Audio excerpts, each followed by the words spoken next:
Live from the AM 1310 WDPN studio, it's time for live and local sports talk. It's the Sam Bourquin Show. I'm ready. Give the show a call at 330-821-1310. Good call, meatball. Watch the Sam Bourquin Show on the AM 1310 Facebook page, the Q92 YouTube page, and on X. This is the Sam Bourquin Show on AM 1310 WDPN.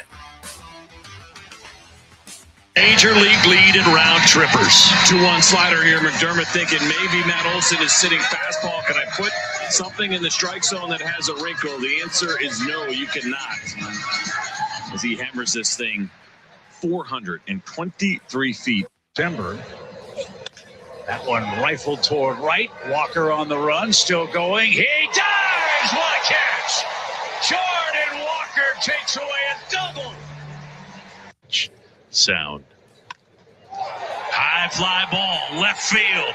That one heading towards the bullpen, and that is gone. It's a 3-homer game for Alex Bregman, the first of his career. What a night for Bregman. And it is all Cubs here in D.C. Yeah, I love that smile. He's knocked in 7. Hello. Good morning. No, I lied. Good afternoon. How's everyone doing? Welcome to the Sam Bourquin Show on AM 1310 WDPN. It's Keller. I'm back, filling in for Sammy B as he is on vacation. And I had a dentist appointment yesterday, so I wasn't able to fill in. But shout out to Mike Voorhees, Mike Dixon, and Brian Beatty, who were at the St. Harlambos Coaches Banquet last night. I had a chance to talk to some of the coaches and then got to listen to the coaches speak at the banquet. Brian Beatty is going to be joining us this afternoon at 4:35. We're going to talk about the banquet and high school football. The 2026 season kicks off a week from today. We will have high school football live and on the field a week from today. It's going to be awesome. It's going to be awesome. It's gonna be, Ryan. It's been it's gonna be May. It's gonna be May passed. Oh, yeah. It's August. Football's about to start. It is. Football's about to start, and we've got NFL action tonight. Official start of week 1, because I don't think they consider the Hall of Fame game a week 1 game. It's just like a exhibition game. But we've got action tonight. We're going to talk more about the NFL a little bit later on as well. 1, 2, 3, 4, 6 games tonight. So that's going to be a lot of fun. I found an audio clip that we're going to play today as well when we talk about the NFL. The Browns made an announcement yesterday. We're going to talk a little bit about that. We have a week 1 starter for Saturday. We'll discuss that. And Baker Mayfield was on the 11th or 12th, a couple of days ago. Well, today's just what, the 13th? Is today 13th? Yeah. Yes. Today's the 13th. Yes, so I think it was Tuesday. He was on a podcast with Jarvis Landry. No, not Jarvis Landry. Why am I forgetting his name? Yeah, Jarvis Landry. Yeah, Jarvis Landry right. And Leonard Fournette. And they asked Baker some stuff, so we're gonna get to that when we talk NFL. I also came across a list, which I think is kind of cool, and we'll get some of your opinions on that as well. The top 10 rookies coming into this season. This was from Bleacher Report. Their scouting department said who they think their top 10 rookies are going to be. And I think it's more fantasy. No, it can't be, because they've got linebackers on here. And unless you do a defensive league, which is fun. I've done a defensive league before, but this is just the ranking of the top 10 players. This is actually the first year in a very, very, very, very, very, very long time. I'm going to say 20 years, probably 20 years, that I'm not doing fantasy football this year. Oh, yeah. A friend of mine is also, well, he probably will still do it, but his group is using some sort of like AI thing to run their fantasy league, and he opted right out of that. Yeah, that sounds terrible. I don't want anything to do. I love AI. In certain capacities, I enjoy using AI in certain capacities. For example, high school football this year, I am in charge of scheduling all the commercials for all 7 games that we have. Well, Rainsburg, you do the AM game. Rainsburg does the AM game, and then I do the FM and the 5 stream games that we do here at Q92 and AM 1310 WDPN. It's part of the Q92 Sports Network. That really is your department. I cannot take too much credit for that. My AM logs are very small. But I have to find a way to keep all of our stream games and everything organized, and I have to make logs for all of our broadcast teams so that all of the supporters, the sponsors for these teams and for the station get played. And I was like $1.99 for Gemini on Google Sheets, and that's how I kind of keep track of everything through Google Sheets. My wife is awesome. She's fantastic, and she is really good with spreadsheets and Excel / Google Sheets. And I gave her this spreadsheet, man, and she went off on it. And I said, "Hey, babe, just so you know, I'm paying for Gemini for the AI version of it." What she did to this spreadsheet, she ended up writing macros in it, and like all I got to do is click a button, and I've done all the prep work ahead of time. But man, AI, when it is supposed to be used the way it's supposed to be used, is awesome. Yeah, it's great if you know what you need to do and you know how to do it, but you don't have the time to do it. Yes, as if you know how to articulate it. Yes. Now, don't let the AI do the thinking for you. I'm going to imagine there are a lot of fantasy leagues this year that are going to be basically run by AI. Yeah, and they're not going to do well. No, you're going to have you're going to have multiple people in the same league who are going to do the same thing, trying to draft players with AI. Yep. It's going to be awful. Yeah, it's crazy. You'll notice that the AI all kind of probably picks the same players. Yeah. It's crazy. Well, but what you can do, I mean, we're giving people an option here for their fantasy drafts. I don't do fantasy, so. I mean, what you can do is you can do it in live time. Like I have, it can read your screen while you're doing it. So if you're doing an online draft, you just have your draft board and everything on the left, and then you type into AI and be like, "Hey, who's the best player available?" And it'll draft. And it'll tell you, Or if you want a certain position, who's the best wide receiver available, and it'll read that entire web page. It's going to take the fun out of fantasy football. Yeah, why would you want that? Why do people cheat on you and I both play video games? Why do people cheat on like Call of Duty or video games? Losers. Yes. And that's going to be the same people who use AI for your fantasy draft. You're taking all the fun out of it, man. For yourself. Not even for everybody else. You're just sucking the fun out of it. Why do anything? I get too worked up, and I don't enjoy watching football while I'm playing fantasy. And this is something over the last couple of years during fantasy football that I've noticed, because I don't sit and watch a single game. I usually have like NFL Red Zone up, and all I care about is if my guys get me points. You're watching Back to the Future 2 television with all the screens. They just bounce from game to game to game to game to game and show all like scoring plays and highlights. Oh, that's kind of cool. I love Red Zone. It's fun to watch. Sounds efficient. But I also sit there and I don't get to sit and watch and understand, like, each game is its own story. And that's why I like broadcasting so much, is because you are the person telling that story to the listener at home. Exactly. They can't see what you see. So it's paint the word picture. Really, truly, it is. You have to let them see what you are saying. And it's just... I don't know, man. I don't know. Yeah, I'm curious how I would be at that, but at the same time, I'd probably be terrible at it just because I don't know how to talk about sports that well. You just say what you see. Yeah. Just say what you see. Yeah. My eyes are terrible, though. I can't see. You just got to be able to just tell what you see and tell the story. Right? And when I watch Red Zone, I don't get that.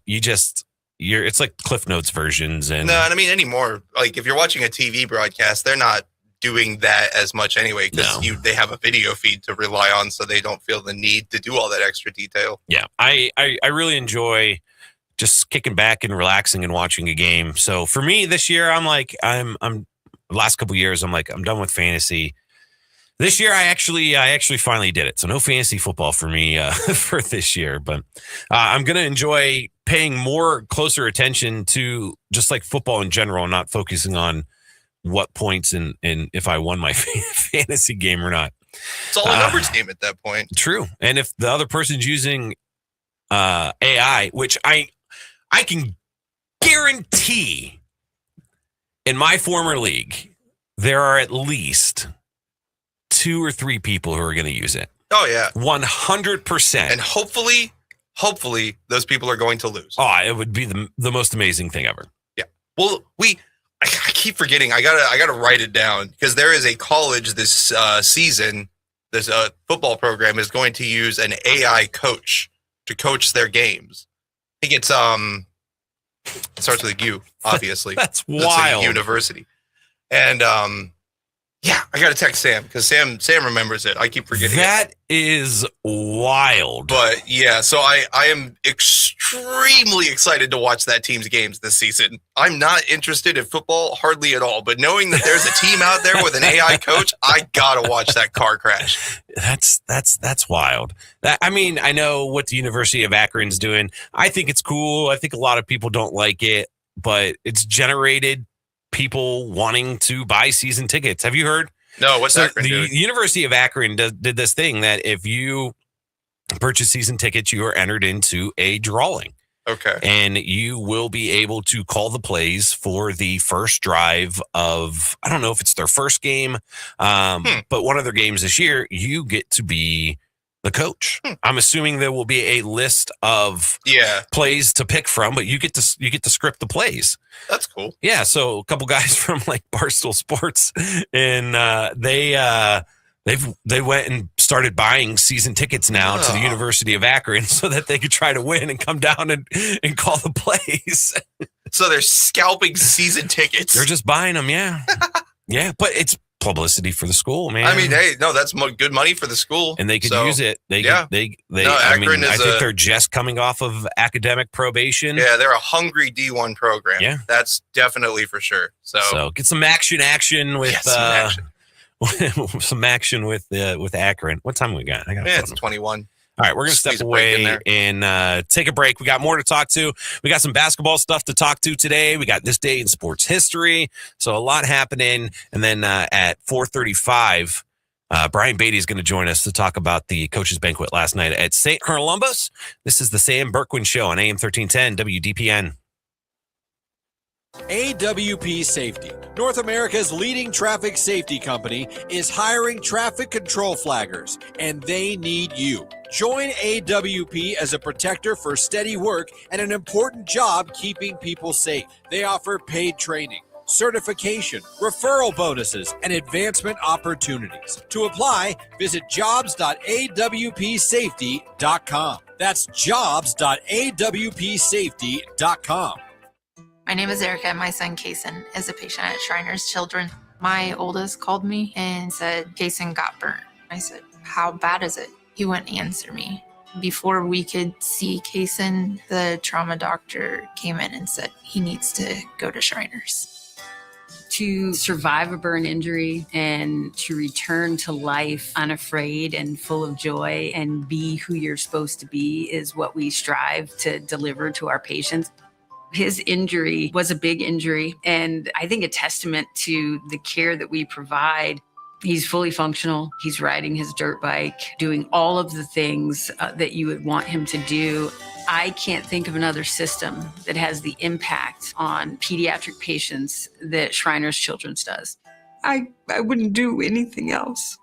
We're just so thankful that Kason is still here because things can change in the blink of an eye. Go online right now to loveshriners.org. I think we can all agree. Over the last few years, things have gotten weird. Weird, confusing, and at times pretty scary. And for our kids, these things can be overwhelmingly stressful and can increase the risk for mental health problems as they grow. But there's so much hope. Scientific research, and real-life experience. Tell us that the number one antidote to stress is authentic, trusted relationships. So that's why I.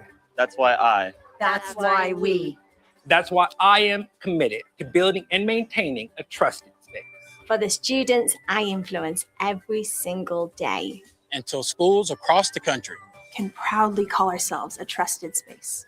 This is a trusted space.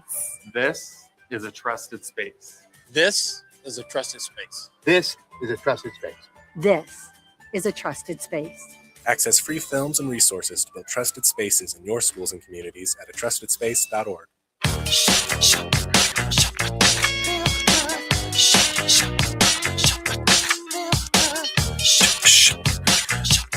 Feel good.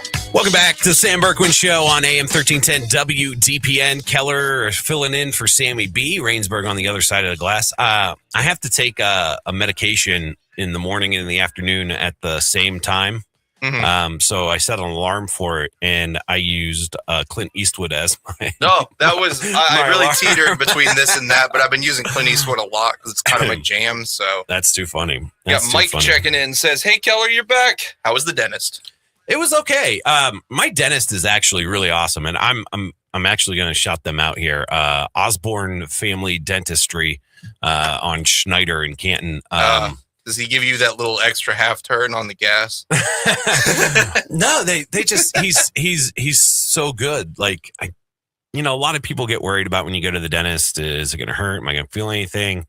I mean, everything they do there is fantastic. So I got the first part of my crown put in. This is my first one. Surprisingly, it took a very long time for my Novocaine to or whatever they use, the lidocaine or whatever. The needle? Yeah, for that to go away yesterday. That's your local. Yeah, it was a lot. No, I got a lot of fillings when I was in elementary school. I just destroyed my baby teeth. They were Swiss cheese. And yeah, there was quite a few days where I had to go to school after going to the dentist, and your mouth is useless for the rest of the day. You can't do anything with it. You can't talk, can't eat, can't drink. It was You gotta probably be so careful. Like I ate dinner and it still hadn't gone away yet, and I started to get a little bit worried, and I'm like, "What is happening here?" And it finally started to go away, which made me feel much better. It's legitimately like that. Have you seen Christmas with the Cranks, where he gets that like Botox in his face and he's trying to eat and it's all just been a long falling time. out of his mouth? Yeah. I was It's trying exactly to drink that. water, and it's just falling out. Yep. My daughter was making fun of me. I bet she was. Kids are savages. Yeah. Didn't we have another comment on there? My tablet won't charge, Oh, you're folks, good. so I can't see the comments today. Hopefully this will boot up here shortly. You're good. Got Dong Bobbler checking in. He said it's Akron's home opener versus mighty Robert Morris. Oh yeah, Bobby Moe. My sister. Believe it or not, I played college football, and I went to Walsh, and my sister ended up being a Division I athlete. She went to Robert Morris, and they're like, "Hey," like during freshman orientation, we're like, "You'd be good at rowing." My sister never rowed a day in her life, and she's like, "Cool, sure, I'll do it." So for I think 3 out of her 4 years, she was on the rowing team. She was a Division I athlete at Robert Morris. Rowing crew. Yeah. That's cool. It was great, though, because they're about half hour, 25 minutes outside of Pittsburgh. Oh, yeah. So they would do all of their rowing events when they hosted down at Three Rivers. So we were in the North Shore area getting to do that. It was really cool to. Oh, that's such a picturesque place to do some rowing. Yeah, see her and her team out there rowing. Point Place, skyline of Pittsburgh in the background. I bet they got some good pictures of that. Yeah, we were right outside of Bettis's Grill. There's a grassy area right along the river, and that's where they had all their oars and I guess they're just boats. Yeah, I don't know what else you'd call them. They're just long canoes. Yeah, I didn't row crew. I don't know. It was pretty cool. We haven't got to the. Maybe we'll do this coming. How far are we from the break? Oh, you got 3 minutes. 2 minutes. We're gonna introduce the poll question today, and then when we come back, we're gonna talk about this story because I think it's a Pandora's box, and I think this is going to open more stuff in the NCAA. Yeah, this is going to bring some loopholes out of the woodwork, I'd say. Yeah, if you haven't heard, I'm looking right at it. Jaden Daniels. I'm literally reading the article. Jaden Daniels had his attorney inform LSU that they are no longer allowed to display Jaden Daniels' name, image, or likeness. So it says he's the current quarterback of the Commanders. He issued a formal cease and desist letter to the LSU athletic director, and the legal notice demands that the university immediately stop using, displaying, or profiting from Daniels' name, image, and likeness. I wonder if they could tell Chase or Jaden Daniels that he's no longer allowed to profit in the NFL off of all the teaching, coaching, and everything that LSU did for Jaden Daniels. Very interesting. So there's more to the story. We'll get into why he came to that decision. And do we know why? Yes, 100%. It is said why. Just so you know, it is the most petty. And I know Nicolina from Q92 uses diva in a positive light. This is a negative diva. Yeah. This makes me tell Jaden Daniels that I hope you lose every single game, because this is the pettiest crap I have ever heard of in my entire life when it comes to professional sports. Dong Bobbler says Jaden Daniels' agent, parentheses, his mom, is the worst. Yes. Is it really his mom? I don't know. Is it? Oh, I don't know. Don Bobbler, are you making a joke or are you being serious? We don't know. Let us know. If that's the case, I didn't know that if it is. That's even funnier. That's really funny, actually. Well, then you can kind of understand why they did what they did. It's still really funny. That makes it infinitely funnier if it's true. So where are we at? We're going to do some research. We're going to take a break. We're going to take a break. We're up against the clock. I'm going to try to fast charge my tablet so I can see what's going on. And we'll be right back. News and weather. It's the Sam Bourquin Show on AM 1310 WDPN. The latest news and the current Alliance area weather forecast are up next on AM 1310 WDPN. Good afternoon. It's 3:30. The producer price index unchanged in July compared with June. The Bureau of Labor Statistics said Thursday the index fell 0.3% in the prior month, indicating falling prices. Economists had forecast the broad index of prices received by U.S. businesses to rise by 0.2%. Compared with a year ago, producer prices are up 4.7%. Economists had forecast a 12-month increase of 4.9% after a reading of 5.5% in June.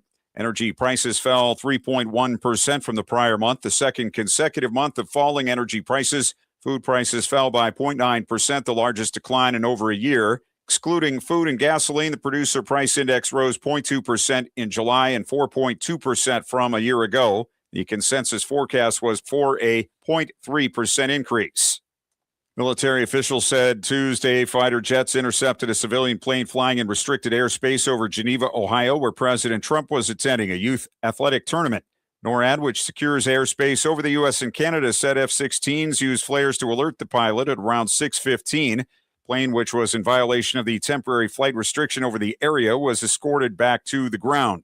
The FAA placed a restriction over Geneva as President Trump traveled to the city for a tournament called the 2026 Patriot Games. Fighter jets were also scrambled over Bedminster, New Jersey over the weekend, where one of the president's golf courses is located.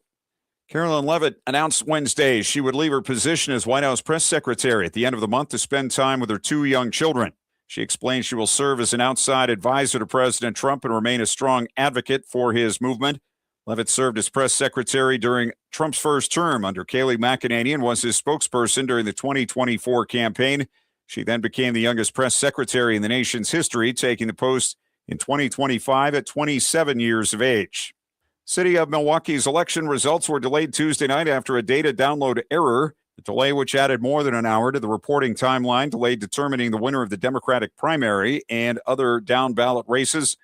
When Election Commissioner Paulina Gutierrez arrived at the Milwaukee County Courthouse to drop off almost 28,000 absentee ballots, officials discovered 5 of 9 USB drives had election audit logs and not the results for more than half the absentee ballots.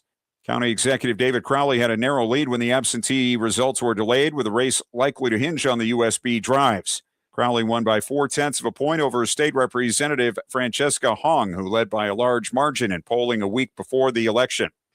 Homeland Security officials say a suspect accused of killing a homeowner in Northern California had just gotten out of custody and is in the country illegally. ABC's Alex Stone reports. Marcos Hirate Valdez is accused of showing up at the Martinez, California home of 68-year-old Todd Stewart. When Stewart confronted Hirate Valdez, finding him burglarizing the home, police say Stewart was stabbed and killed. Prosecutors say Hirate Valdez had been released from custody 1 day before the murder. He had been in custody for other alleged burglaries, but was released pending trial. And the Department of Homeland Security says he's in the country illegally from Venezuela with citizenship in Spain. He's now in custody, charged with murder. 79 degrees at 3:33 for WDPN News. I'm Clint Marshall. Now, the Alliance Area Weather Forecast from Mark Johnson on AM 1310 WDPN. A cloud-sun mix on the way for your Thursday afternoon. Staying warm, 83 degrees for the high with just an isolated random shower by late in the day. Overnight, isolated thunder showers through midnight, then drying out. Our low, 64. I am Mark J. Weather from 3 News.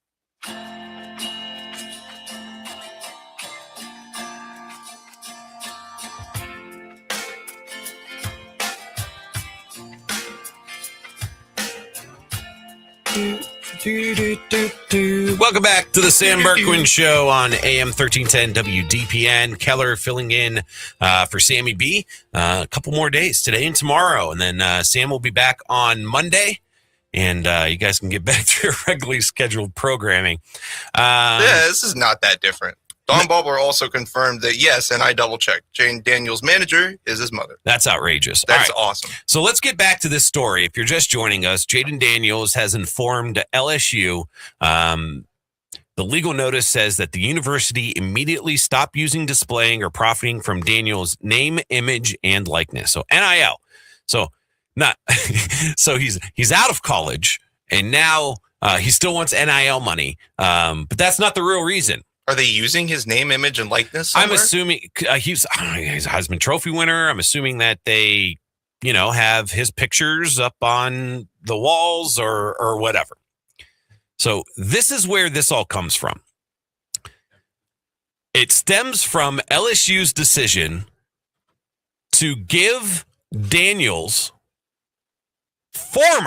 just so you know, this is the number that he wore when he was at LSU. He's not there anymore. His number is not retired. If you're going to retire anyone's jersey number, you're going to retire Joe Burrow's jersey number from LSU. So he's mad that that number 5 jersey was given to a sophomore cornerback, DJ Pickett. So he's not even playing quarterback. He's cornerback, DJ Pickett, for this upcoming season. The jersey was never officially retired by the school. And this is the first time since Daniels has left LSU that the number has been given to another player. And he was drafted in 2024. So nobody wore number 5, in the 2024 season and then the 2025 season. So they haven't had anyone wear number 5. So Daniels' representation, according to Dung Bobler, his mom, yeah, no, that's accurate. Stated, no, I know, yeah. I just have to reaffirm that. I didn't say 100%, not a joke. Stated that the quarterback made it clear to LSU that he did not want anyone else wearing his number. His family reportedly feels profoundly disrespected by the move, believing that his Heisman-winning season and overall contributions to the program cemented his legacy to the point where the jersey should be protected. Reports also suggest that Daniels, frustrated by the perceived double standard that fellow LSU Heisman winning quarterback Joe Burrow's number 9 has remained untouched since his departure in 2019. So even though his number is not retired, no one has worn number 9 since Burrow left in 19. Now LSU, new head coach Lane Kiffin, who took over the program after Brian Kelly was fired in October, explained that the decision was a matter of honoring a prior commitment when Pickett, the former 5-star recruit, signed with LSU under Brian Kelly's coaching in December of 2024. He was promised the opportunity to wear number 5. Kiffin stated that it was not his personal decision, but rather an obligation to uphold the promise made to the player during the recruitment. And it says, because of the legal notice, LSU is now restricted from using Daniels' likeness in any marketing, highlight package, merchandise, or promotional material. Now, just think, say LSU did like a ticket for their season tickets and had, Jaden Daniels on it. Like, do they have to recall all those tickets? Now, are other former players, are they going to go back and be like, hey, Ohio State, I was with you. I played with you. Now I don't want you to use any of my name, image, and likeness for anything.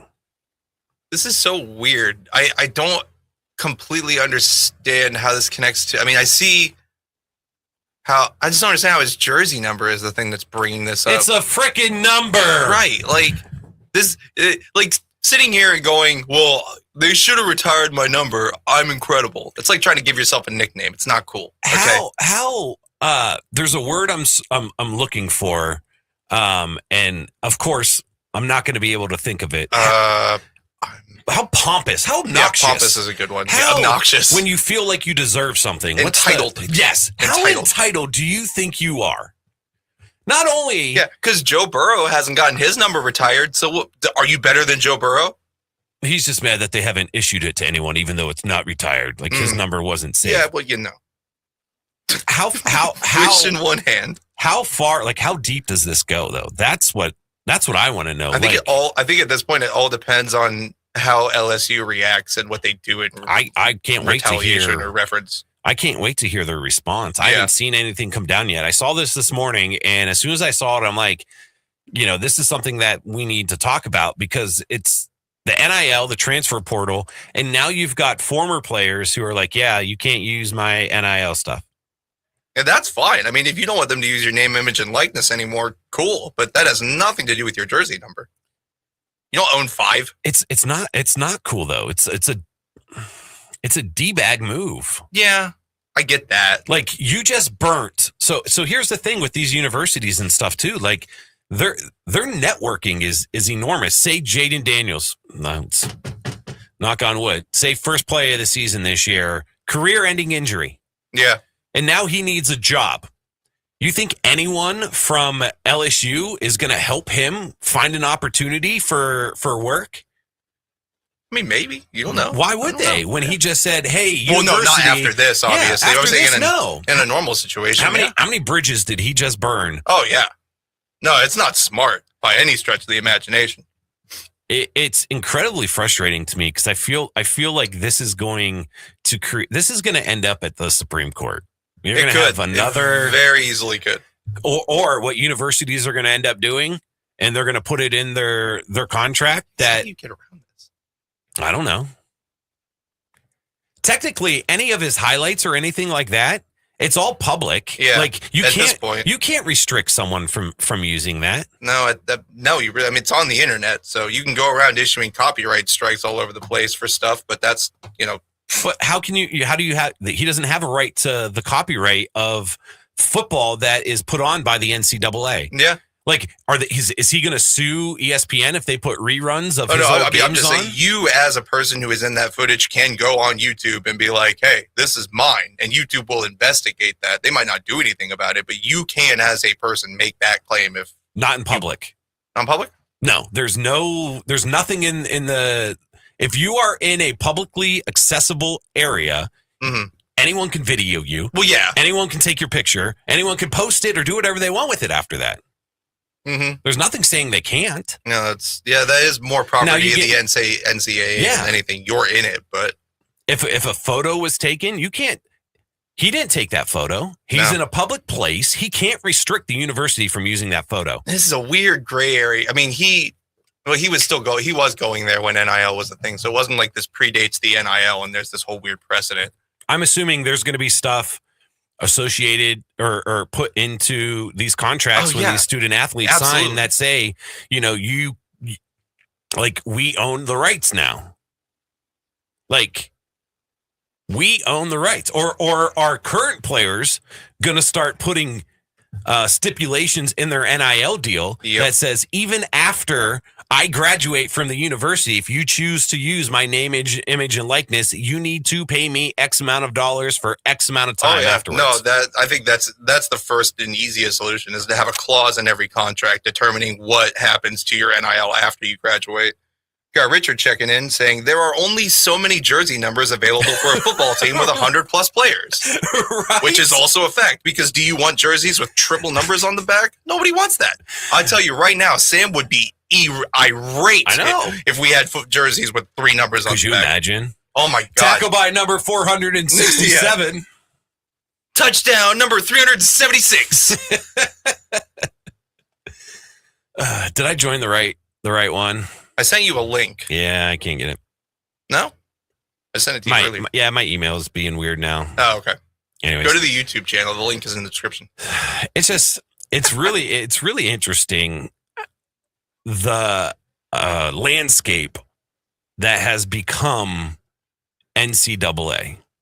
NIL got in and the corruption got in with it, and it's not really get better. Yeah, this whole thing is fascinating. Shoot me a text. I can't see the text number yet. You can call us 330-944-5179. There you go. You can comment on Facebook, YouTube, and X if you're listening there. Let me know, what are your guys' thoughts on Jaden Daniels issuing a cease and desist to his former college, the University LSU. And I want to know, well, if LSU, you think, not University of LSU, just Louisiana State University. How pretentious is it to be that's the word. I deserve to have my number retired. Yeah. You should retire it.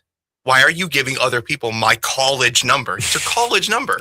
It's like me going back to my high school and being like, hey, no one can wear 54. Hey, that 15-year-old should not have my number. Get him off the field with my number. Now, if they would have went and retired it. Yeah, if you had retired the number, it's a whole different story. I can understand that. But I've noticed a lot of professional teams have kind of gone away from doing that for the mere fact that you're going to reach a point where you run out of numbers. Exactly. I wonder, I'm going to look it up. Which sports team has the most retired jersey numbers in all of the 4 major sports? Yeah, now I'm a little curious on that one. That'd be fascinating. Who's running out of numbers the fastest? Yeah. I'm going to say, that's a tough one because you just got to think about like which teams have had the most incredible players on them over the years. I'm probably going to lean towards the Yankees. Oh, yeah. I'm thinking just football, too. No, I'm thinking all. Yep, I'm going to say, which Big 4 sports team has the most retired? Christian's checking in. He's got a very strong point. He says, you guys laugh. It might not be too long before some high school kid says you can't use my number anymore. Oh God, that's some 25-year-old calling back down to his little old high school and being like, "Hey, I heard you guys are playing my number down there. Why didn't you retire my jersey?" I took us to a state. Championship. We didn't win, but I took us there. So, I don't see my jersey hanging on the walls. I made a tackle in a game. How dare you let someone else wear my jersey? Yeah, I caught a 20-yard pass. All right, here are the leaderboard across the Big 4. So this is just each team from each league with the most retired jersey numbers. Number 1 overall, the NBA, the Boston Celtics have retired 23 jersey numbers. That makes sense. 0, 1 through 3, 5 through 6, number 10. 14 through 19, 21 through 25, and 31 through 35. So if you play for the Boston Celtics, anywhere from like number 40 up, you should be good. Christian says the Chicago Bears have so many numbers retired that some of the retired players have ended up letting players use their number. And the Bears and the Giants in the NFL, they are tied for 14th. The Bears officially hit their self-imposed cap at 14. So that's it. They said they won't retire any more than that. While the Giants joined them at 14 with Eli Manning's jersey retirement. But the Giants didn't say, we're done now. We're going to keep going. They could, yeah. Yeah, they could. And then for baseball, the New York Yankees, they had 22. Number 8, interesting. It says it honors 23 people, but number 8 was retired jointly for both Bill Dickey and Yogi Berra. They have every single digit from 1 through 10 out of circulation. And then for the NHL, easy one here, Montreal Canadiens, 15 jersey numbers retired. And they honor 18 players. Several numbers like 5 and 12 are retired for multiple players. Well, if the jersey number was retired beforehand, then they just let someone use it, and then he was so good that they retired it again. Yeah, I don't know. It's starting to sound more and more like this whole retired jersey thing is kind of just a semantics thing that isn't that big of a deal. Yeah, I think a lot of people, they kind of got away from the retiring of the jersey thing, and then a lot of teams move towards the Ring of Honor. Mm-hmm. So it's a way of honoring that player without having to take their jersey number out of circulation. Right. I mean, which makes sense. Yeah.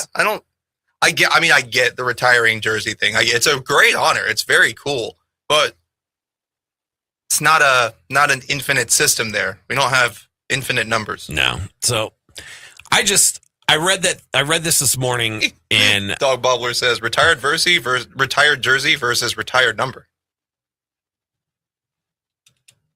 Huh? He says retired jersey versus retired number. Yeah, retire the jersey, let everyone else use the number. Exactly. I like that. I'm cool with that too. That makes the most sense. There you go, Jaden Daniels. Because then you can hang a jersey with the name on it wherever you want, and you're done. You're done. And then you don't have to go through any of this BS.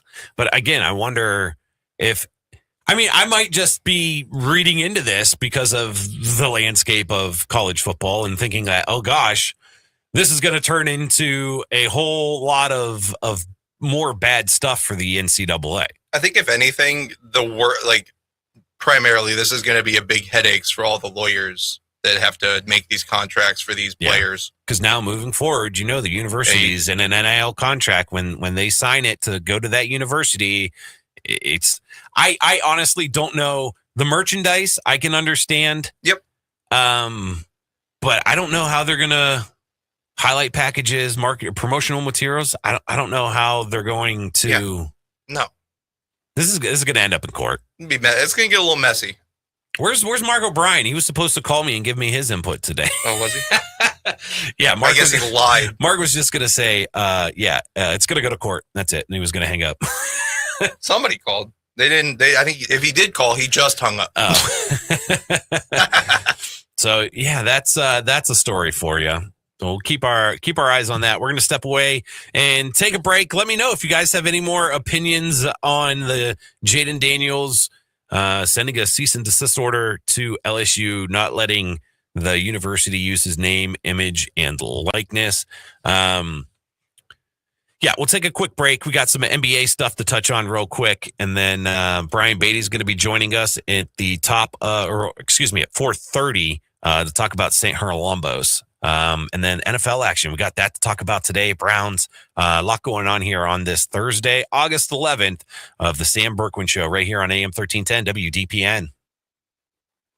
Do you have trouble getting in and out of the bathtub? Are you afraid you'll slip and fall entering or exiting a tub? Safe Step walk-in tubs can transform your bathtub from an area of concern to a calming refuge. Call them today at 1-800-498-2098 and save $1,600. Safe Step walk-in tubs and showers are proudly made in Tennessee and offer an ultra-low step-in, avoiding that difficult climb over a traditional bathtub wall. They also offer a variety of therapeutic benefits that may help soothe your aching muscles and joints, increasing your mobility, boosting your energy, and improving your sleep. Safe Step walk-in tubs are designed to easily fit your existing tub space and are often installed in as little as 1 day. Just dial 1-800-498-2098 today to save $1,600 and receive a free shower package. That's 1-800-498-2098 for a free no-obligation consultation and to save $1,600. Safe Step walk-in tubs. Safety never felt so good.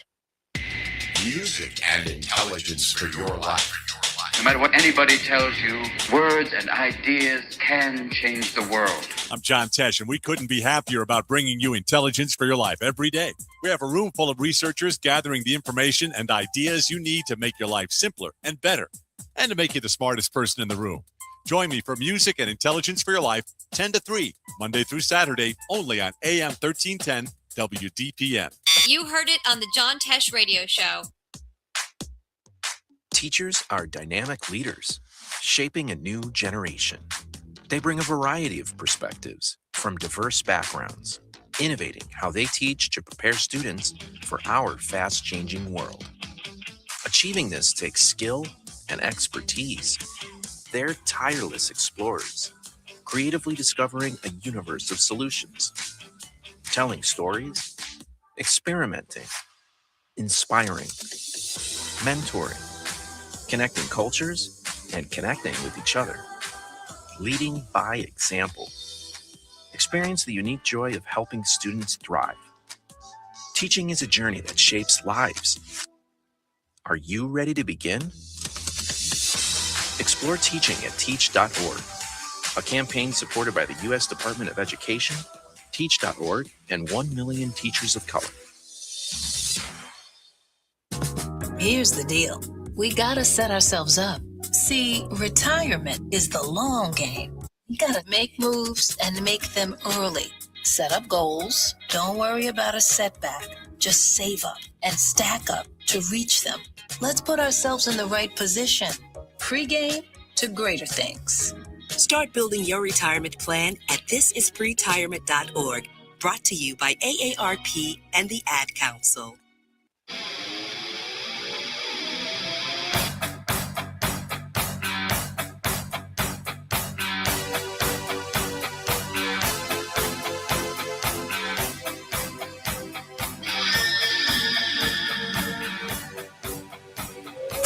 And we're back.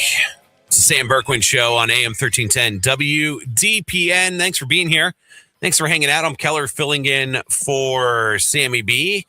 He's got today and tomorrow a vacation, and he will be back on Monday. So he'll be back Sean with Sammy. checking in on YouTube says, Daniel's mom is a problem. When top players transfer year to year, will there be any room for jersey retirement, or will it just look like a NASCAR jacket?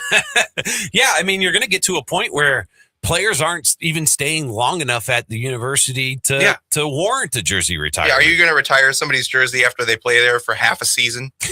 Yeah, but he won us the championship. Yeah, he won the Heisman. His number deserves to be retired. We went to state because of him. He was only here for 3 months, but we did. Retire his jersey at 4 schools. There have been players in Stark County who have gone to a school, won and played football for that school, and then transferred back to their old school and graduated from there. Yeah. That's the you right have there that in high school. That is the root of the transfer portal problem. And then that's high school. That's not even college. I can't even imagine what college is like. If that's high school, college is unhinged. It's going to be. I get a feeling that I think this is going to cause problems. Hopefully, it sets a good precedent, not a bad precedent. No, that's really all we can hope for. Somehow, this needs to get nipped in the butt real quick. Like, it needs to be like, yeah, this isn't a thing. This isn't happening. You have no right. But I'm assuming they talked to the attorney. Their attorney's the one that issued the formal cease and desist. So, I mean, he must have. Wait, you don't think his mom is also his attorney, do you? No. I don't know. Maybe she is. How deep does this rabbit hole go? That's outrageous. I'll figure that to out. Me. Like, as much as I loved my mom, I don't think I would want her to be managing me. I'm the type of person who I would really enjoy keeping, family and business. Like, I don't want to really work with anyone in my family. No, those two things should be separate. Yeah, I don't want to do any of that. Like, I love my wife to death. Do I want to work with her every day? No. She's gonna call you and be like, I heard that. I heard you say that. She's not. She's working. She's not listening. That's what you think. No, she's. I don't know how this has happened. And my wife, I knew going into it that she didn't care for sports. She'll watch Formula One with me, and that's usually about it. She doesn't watch much else. Right. And my daughter, I was like, hey, you want to watch I would have her watch hockey games and football games with me as she was growing up.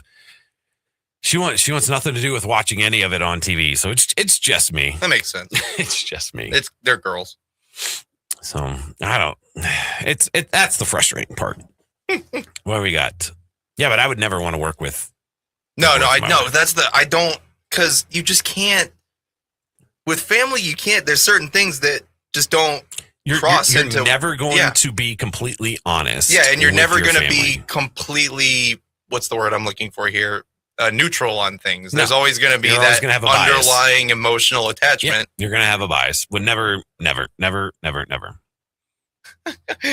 Balber says Daniel's mom is a licensed sports agent, but come on. I mean, come on. What do you have to do to become a licensed? I mean, is there anything that I can? Do you go to college for that? Yeah, I don't think you have to. That's something we'll look up here too as we're getting close to the hour. Got so much research to do today. We'll look up what it takes to be a sports agent, and if either of us can just fill out a form and pay a fee and become a licensed sports agent. I'm gonna guess that the requirement for being a sports agent is mostly gumption. Gumption. Yep. Get yourself some gumption. Yeah, you need a little bit of gumption. And that's about it. We're going to talk NBA a little bit at the beginning of the 4:00 hour.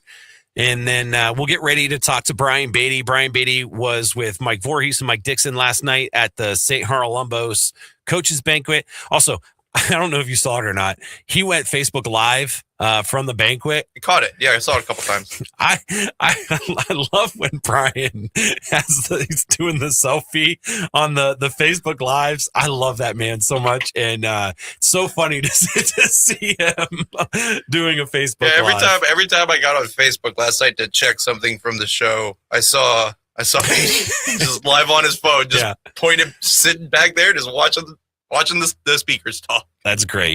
He's such a good dude. So we're going to talk with Brian Beatty about that. We got Browns, NFL, football kicking off tonight as well. We'll get to all that and more. We're up against the clock. It's 4:00 hour of the Sam Bourquin Show. We're going to step away, catch some news and some weather. We got Clint Marshall and Mark Johnson hooking us up with that. And we'll be back. It's the Sam Bourquin Show on AM 1310 WDPN. Keeping Alliance entertained and informed for over a half a century. AM 1310 WDPN Alliance. ABC News, I'm Michelle Franzen. The Kennedy Center Board, appointed by President Trump, voting today to add his name to the facade of the performing arts venue and move forward with a 2-year closure. The move challenges a judge's order in May that Trump's name be taken off the facade because it was illegal. Here's ABC's Stephen Portnoy. Ohio Democratic Congresswoman Joyce Beatty, who as a function of her service in the House has a seat on the Kennedy Center's board, says that her fellow trustees voted today to close the center for renovations and to add President Trump's name back onto the front of the building. Beatty says the facade would read, "The John F. Kennedy Memorial Center for the Performing Arts, restored and renovated by President Donald J. Trump." U.S. investigators say a broken engine part shattered a window on a Ryanair plane last month shortly after takeoff from Greece. That caused a man's head to be sucked into the hole into the fuselage, with passengers helping pull him back inside the Boeing airliner. And stocks are up this hour on positive economic data. This is ABC News. You've got a big day, so you use Unstoppable Scent Boosters to give your laundry non-stop freshness. So no matter how long the day goes, you can't stop this power, this walk, this pose, this strut, this look, this talk. Your clothes will be so fresh you can confidently strut into that end of the day meeting like a bosses. Let's talk business in my office. Add new Unstoppable beads to your wash for 24-hour non-stop freshness, so you can smell unstoppable. Summer's winding down, which means it's time to get a head start on what's next. And Macy's one-day sale has everything you need to kick off the new season in style. With 40 to 60% off sales across the entire store. Why wait? Get to Macy's ASAP to save on back-to-school essentials like backpacks, tees, and denim by the brands your kids love. Or refresh your bedding for the fall with deals as low as $9.99, plus so much more. Don't miss Macy's one-day sale. Starts tomorrow. Savings off select prices. Exclusions apply. Star Rewards members earn faster during Star Money bonus days. Only at... Now, the latest Alliance area news from Clint Marshall on AM 1310 WDPN. Good afternoon. It's 4:02. Man arraigned in connection with the deaths of two women in Canton. 43-year-old Eric Lamar appeared in municipal court today and was given a $2 million bond. Faces charges of aggravated arson, evidence tampering, and obstructing justice. Police say Katina Spells of Canton and Courtney Yeager of Massillon were found Sunday in a burning apartment on Allen Page Drive Southeast. Both had been shot. Lamar allegedly set the fire to destroy evidence. 41-year-old Melissa Terrell of Canton faces the same charges and remains at large. 46-year-old Darrell Washington of Canton is charged with aggravated murder. He was arrested Wednesday in New Philadelphia. Massillon man is dead after being struck by a vehicle while standing in the roadway in Osterburg Township. The Stark County Sheriff's Office says 24-year-old Logan Workman's vehicle became stuck in a ditch in the 1900 block of Broadway Avenue Northeast Saturday. Workman was trying with others to free the vehicle when he was hit by a vehicle driven by 59-year-old Minerva Mann. Workman died at Altman Hospital. No charges have been announced. The sheriff's office is investigating. Alliance man facing a drug charge after police say he sold more than 4 grams of methamphetamine from his home. 65-year-old Richard McPherson was arrested Wednesday on a warrant. Police saying the alleged sales happened August 3rd and 11th in the 400 block of McNally Court. McPherson charged with aggravated drug trafficking. He's scheduled to be arraigned Friday in municipal court. A proposed 106-home development near Ivy Street in Plain Township is moving closer to a final decision. Repository reports the Township Zoning Commission voted 3-2 to recommend rezoning the 59-acre site. The developer reduced the plan from 120 homes and added larger buffer areas. Neighbors remain opposed, citing traffic and water runoff concerns. Township trustees will make the final decision. Man is alive today thanks to the actions of 5 firefighter paramedics who pulled him from a submerged truck. The crews from Canton and Bolivar were honored Wednesday by Canton Mayor William Shearer for the August 3rd rescue. Man's pickup left I-77 near Route 800 and landed upside down in the west branch of the Nimishillen Creek. He was unconscious and not breathing. Crews restored his pulse and breathing at Altman Hospital.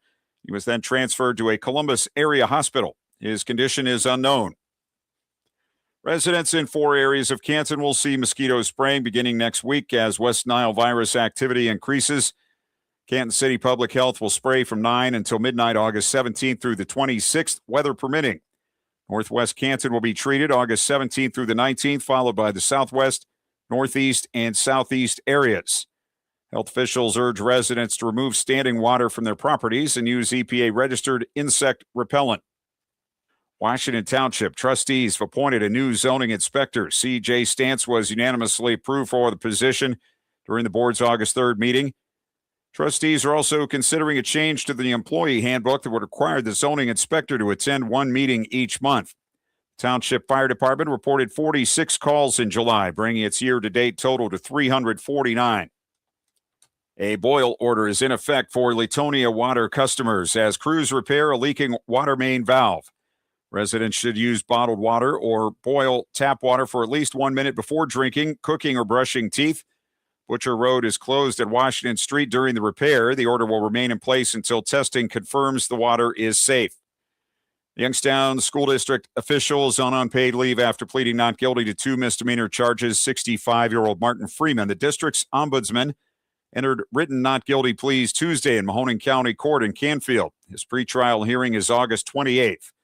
Beaver Township police say Freeman was arrested Monday after officers were called to a motel on Market Street for a report a man was there to meet a prostitute.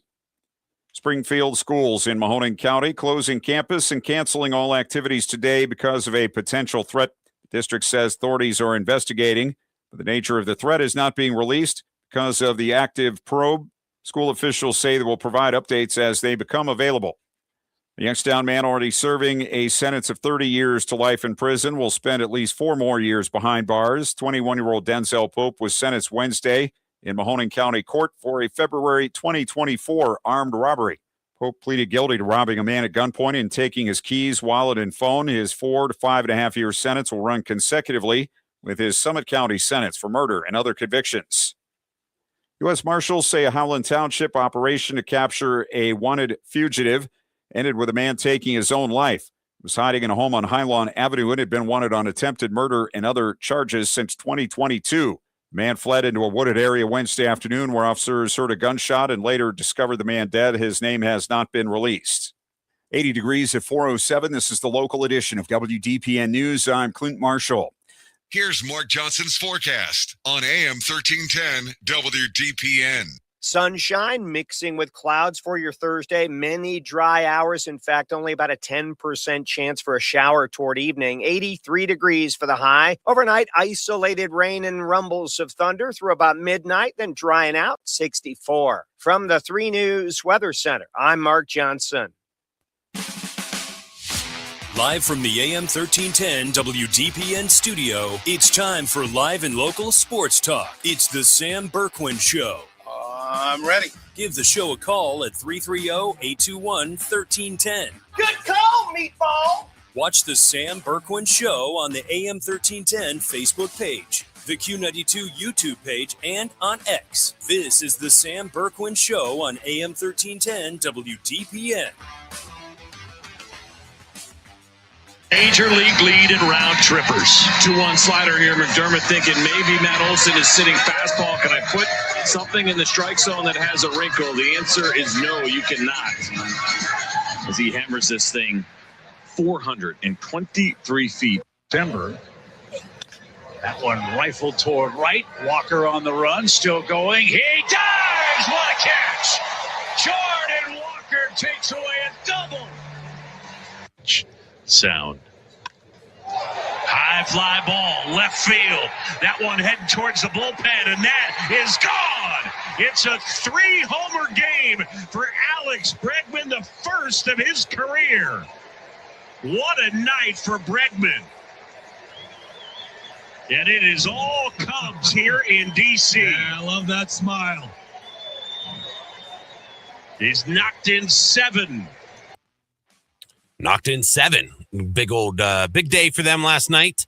We'll go through some of the scores from Major League Baseball before we get into some basketball stuff, because all 15 games last night. And then 15 games? I think so. Jeez. I think there were 15. I think everyone played last night. In basketball? No. Oh, okay. Baseball. Got it. I said before we get to basketball. And then we had the Guardians today. They were they had a first pitch at 1:00, I believe.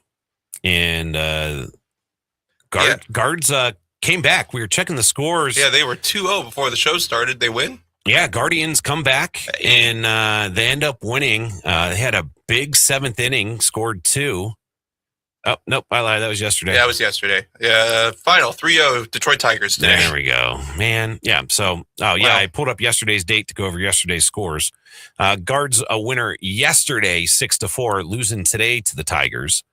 Pirates lost to the Marlins 8-2. So what'd they do, split that series? They win 1 or 2? I think they only won 1. Only won 1? Yeah. Jeez, guys. Yeah, we'll look at the standings here in a minute. Come on. Because Angels will beat the Rangers 5-2. Dodgers 4-2 over the Royals. There was another clip from that Dodgers game. Freddie Freeman was going to make a catch in foul territory along the first baseline, and kept creeping and creeping and creeping. Before you know it, just like flat out falls down the stairs trying to make a catch into the dugout.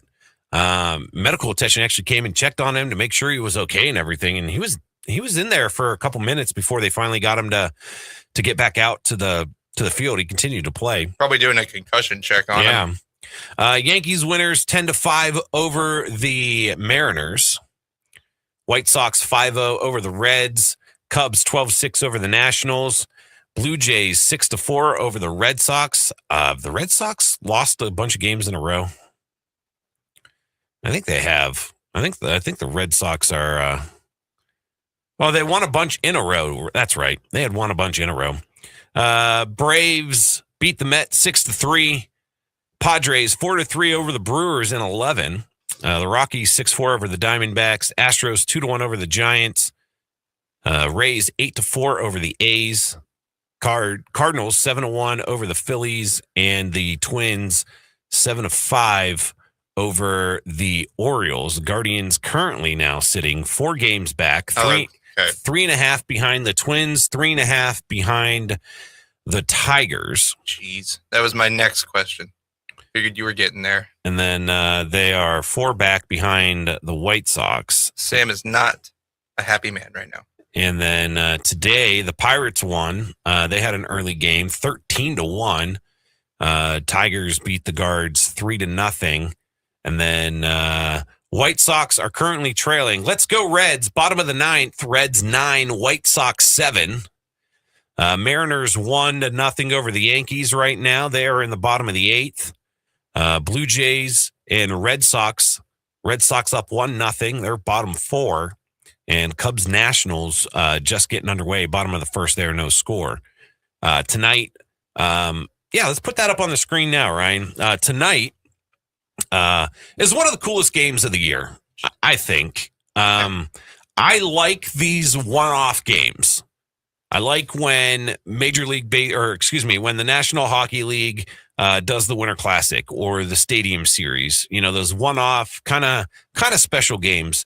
There's something about the Field of Dream games that is just so cool, man. It's just so cool to see them playing professional baseball on that field. Such a great movie. So the Field of Dreams game is tonight, and it is the Phillies and the Twins. And it's on Netflix at 7:30. Now, here's my only gripe with the game being tonight. And it is the fact that you have 6 NFL games. And I understand that they're just preseason. I get that. Totally get it. But people want football. Yeah. And they're going to tune in to watch their team tonight, especially since, I don't know, is Joe Burrow starting tonight? There were talks he is going to see some playing time early on in the season this year. So if Joe Burrow is playing tonight, no one in Cincinnati is going to watch it. The only good thing is that the Phillies aren't playing tonight and the Vikings aren't playing tonight. So you're going to get a lot of Phillies and Twins fans that are going to tune in. I don't know if the areas where there are football games tonight, if anyone's going to is going to watch. Dong Bubbler says Phillies and Twins on Netflix. Nothing says blockbuster like that. He's not wrong. Not wrong. Especially because there are 6 football games on tonight. And you have to go to a streaming service now to watch the game. Yeah, and nothing against the Field of Dreams game as it is, but please, Netflix, keep rake stepping, because good Lord, man, they can't get anything right. They're just burning through money, making the dumbest decisions, and it's just great to watch. I hate Netflix. You don't like Netflix? No, I used to. Yeah, Joe Burrow's starting tonight. Yeah, well, rest in peace to that. I love the game. I love the Field of Dreams game. I just think they picked a terrible night to play it. So does it just take place on the same field as the movie? Okay. Yeah, they've completely redone it, and it's stunning. It's beautiful.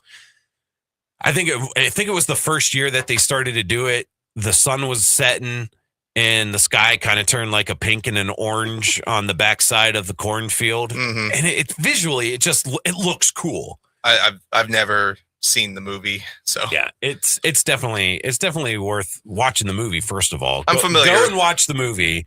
But the game's cool. I like the one-off games and stuff like that. It's just, so does Netflix. I think they picked the wrong night to do it. Yeah, they definitely did. All right, I said we'd get into some basketball stuff before Brian Beatty comes on. He's going to come on at 4:35. We're going to step away and take a break. When we come back, Russell Westbrook, totally butchered his name there. Russell Westbrook had an announcement earlier today, and then the Lakers had an announcement yesterday, which you guys probably already know about both of them, but we're going to talk about them when we come back. It's 4:17 on the 13th, not the 11th, like I said earlier. It's the Sam Bourquin Show on AM 1310 WDPN. Orthopedics, where movement becomes medicine and treatments become triumphs. At Cleveland Clinic, it's more than just repairing what's broken. It's how we put ourselves back together to reconstruct, rehabilitate, and restore the things that give us life. The future of orthopedics is already in motion. For every care in the world, Cleveland Clinic.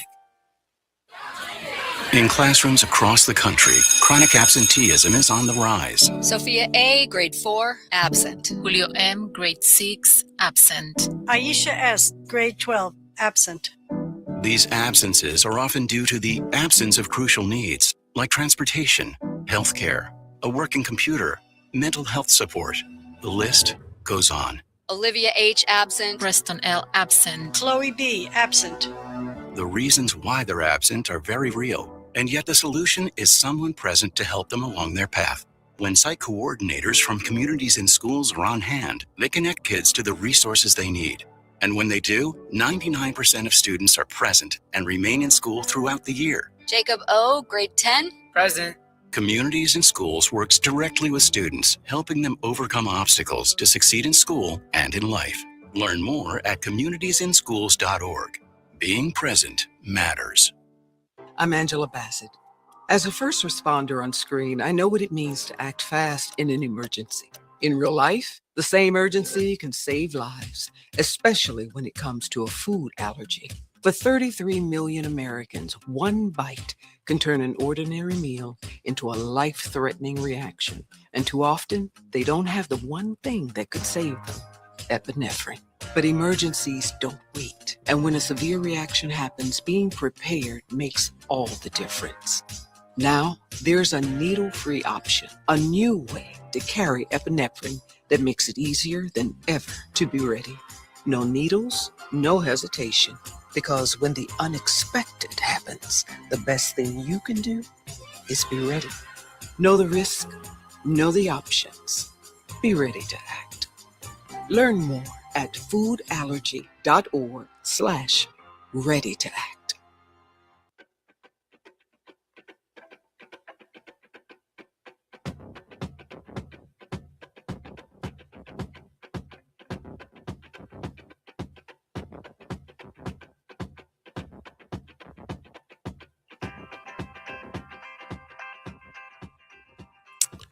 And welcome back to the Sam Bourquin Show on AM 1310 WDPN. Keller filling in for Sammy B. Rainsburg on the other side of the glass. Always. I never leave. Even yesterday he was on the other side of the glass with Mike and Brian. I was here. You didn't hear me much. They were very busy, but I was here. Yeah, they shot out to me one time. A lot going on yesterday with those guys, and Brian Beatty's going to join us just on the other end of our next break coming up. So about 4:35. An idea of what it was like. Yeah, and just talk a little bit about high school football season kicking off next Thursday. Got 2 games right here on the Q92 Sports Network, and then Friday, week from tomorrow, man, the whole slate, everyone underway. I know Brian's been going out and checking out some scrimmages and doing some things like that. So it'll be good to get his insight on some of the teams in the area as we get ready for high school football. NBA action, the Los Angeles Lakers yesterday announced a sell of $12.5 billion. Yeah, I was mishearing you yesterday when you were saying that. I thought you were saying 1.2 billion, and then we got to the show and I looked it up and I said, oh, it was $12 billion. Excuse me. And the guy who sold it had just purchased it in October, and he made $2.5 billion in 10 months with the Lakers. And then today, former LA Laker, also former Houston Rocket, Washington Wizard, LA Clipper, and Denver Nugget, Russell Westbrook. I did it again. Russell Westbrook. I always want to say Russell Westbrook. There's a lot of R's in there now that I think about it. Russell Westbrook has retired. Say that 5 times. Yeah, right? 18 years. That's crazy. Wow. Westbrook's been in the NBA for 18 years? Yeah. Wow. Holy crap. Number 4 overall pick in 2008. Didn't realize he was that old. Spent his first 11 seasons with the Oklahoma City Thunder. Man, just you sit and you always, that's the team that I always think about. The Thunder? Yeah. OKC. If you could have kept Harden, Westbrook and Durant together, what that team could have potentially done. I don't know if you have Harden in that mix. They certainly weren't winning an NBA playoff. Look, I'm sorry, but James Harden is freaking cursed. Okay. Yeah, back in the day, those three though they were fun. It was before before he became the Beard. It was very fun to watch and everything, but just man, he's actually legitimately cursed. It's a real life magic curse. I'm so glad the Cavs are trying to bring him back. Yeah, it's great. I'm so happy about it. I'm thrilled. I can't tell you how excited I am to have Harden back again. Westbrook had his best season individually in 2016 and 2017, averaging 31 points, 10.7 rebounds, and 10.4 assists. He became only the second player in NBA history to average a triple-double for a full season and eventually won the MVP award. As I mentioned, he went to the Rockets, the Wizards, the Lakers, the Clippers, the Nuggets, and then the Kings. In 2025-2026, he averaged 15 points, 6 rebounds, or 6 assists, and 5 rebounds in 64 games. And overall for his career, 37 years old. Yeah, 20 points per game, 8 assists, and 7 rebounds across 1,301 games. He was in 9 All-Stars. He was a 9-time All-NBA selection, 3-time assist leader, 2-time scoring champion, and member of the NBA 75th anniversary team. And went around to try to find if I can find quotes from some of his former players to discuss, what they thought of him with his retirement. You usually see the whatchamacallit pop up on Twitter and X, them sending their love. Let's see, along with, where'd it go? I lost it. I had the wrong page. Oh, you'll find it. Oh, here we go. See, LeBron James came out on the retirement. The video commented, said, "Hell of a career, Brody. HOF next." James Harden, who was a teammate of his for a long time, said that, love you, Foo, F-O-O, proud of you. Michael Reed, I think it's Michael Redd, yeah, former NBA All-Star, reflected on playing against him, saying, "Russell Westbrook, man, what you even say? Every time you figured you had him read, he'd do something right. You think he'd going right, he's going left."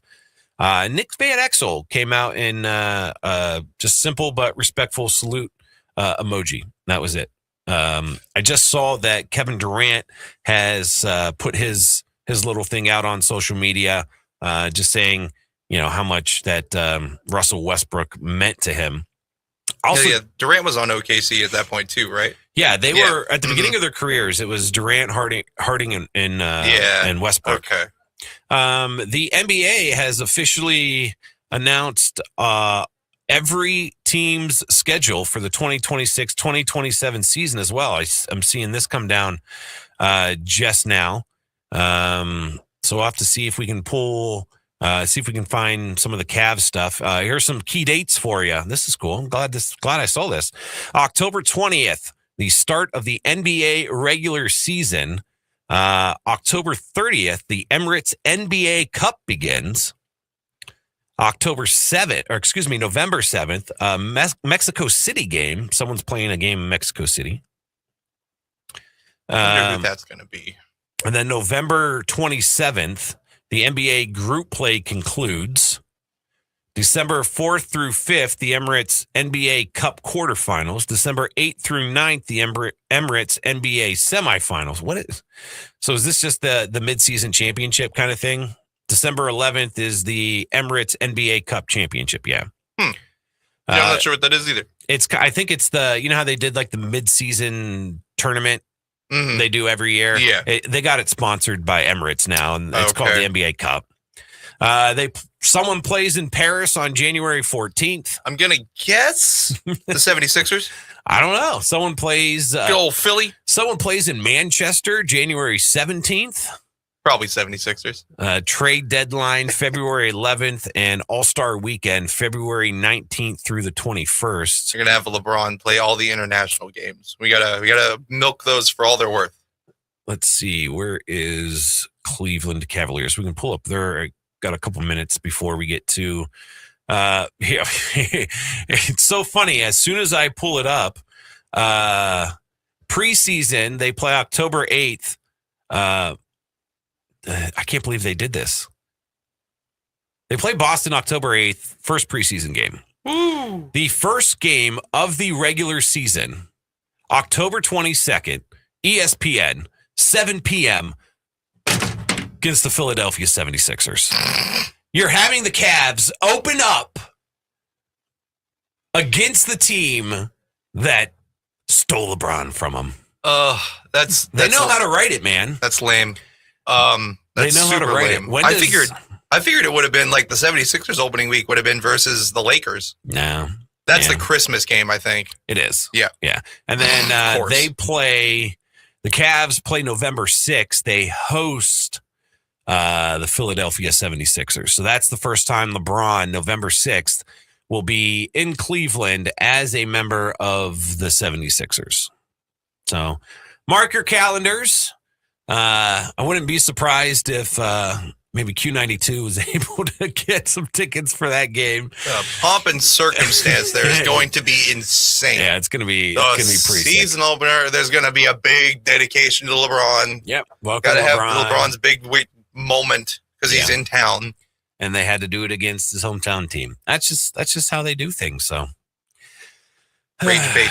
All right, coming up at the we're going to take a break. After we get back from the break, Brian Beatty is going to join us. We're going to talk high school football and the St. Columbus Coaches Banquet that was last night. He was in attendance, see which coaches stuck out to him. I know there was a lot of energy from some of the coaches, a lot of excitement. So we'll talk to Brian and see what he had to say and talk a little bit high school football. News and weather coming up. It's the Sam Bourquin Show on AM 1310 WDPN. Here's the latest news on AM 1310 WDPN. Good afternoon. It's 4:30. Luigi Mangione is expected to plead guilty Friday morning in his federal case tied to the murder of United Healthcare CEO Brian Thompson in an apparent bid to dodge a life sentence. The 28-year-old, who is set to appear in Manhattan federal court, is charged with 2 counts of stalking resulting in death stemming from the December 2024 killing on a Manhattan sidewalk. Mangione would still likely face a life sentence if he were to plead guilty, but according to sources familiar with the matter, would hope U.S. District Judge Margaret Garnett doles out a lesser sentence. Such a deal could end up crippling a separate state trial set to start next month because of New York's rules against being tried twice for the same crime. The Manhattan District Attorney's Office could also still push to take Mangione to trial if it disapproves of the terms of a plea deal. U.S.-led coalition forces on track to complete their withdrawal from Iraq by the end of September, with Iraqi Prime Minister Ali Fali al-Zaidi and U.S. Central Command Chief Admiral Brad Cooper reaffirming what Baghdad described as a full and final agreement to end the coalition's military mission. Al-Zaidi met Cooper in Baghdad Wednesday and confirmed September 30th remains the fixed deadline for completing the departure of coalition forces. The U.S. official confirmed Washington expects to complete its pullout by that date, but declined to specify where the troops would be redeployed. 2 pilots died when an Army attack helicopter went down in a field south of Salado, Texas, Wednesday afternoon. The AH-64 Apache based at Fort Hood hit the ground at about 1:35 p.m. Both crew members were pronounced dead roughly an hour later. Bell County Sheriff's Office spokesman Cliff Coleman said the aircraft crashed in an open field. The wreck touched off a blaze. Texas A&M Forest Service crews later named the Dove Hollow Fire. It consumed roughly 100 acres and reached 45% containment by 5 p.m. The helicopter belonged to the 1st Cavalry Division and crashed less than 20 miles from the Fort Hood installation.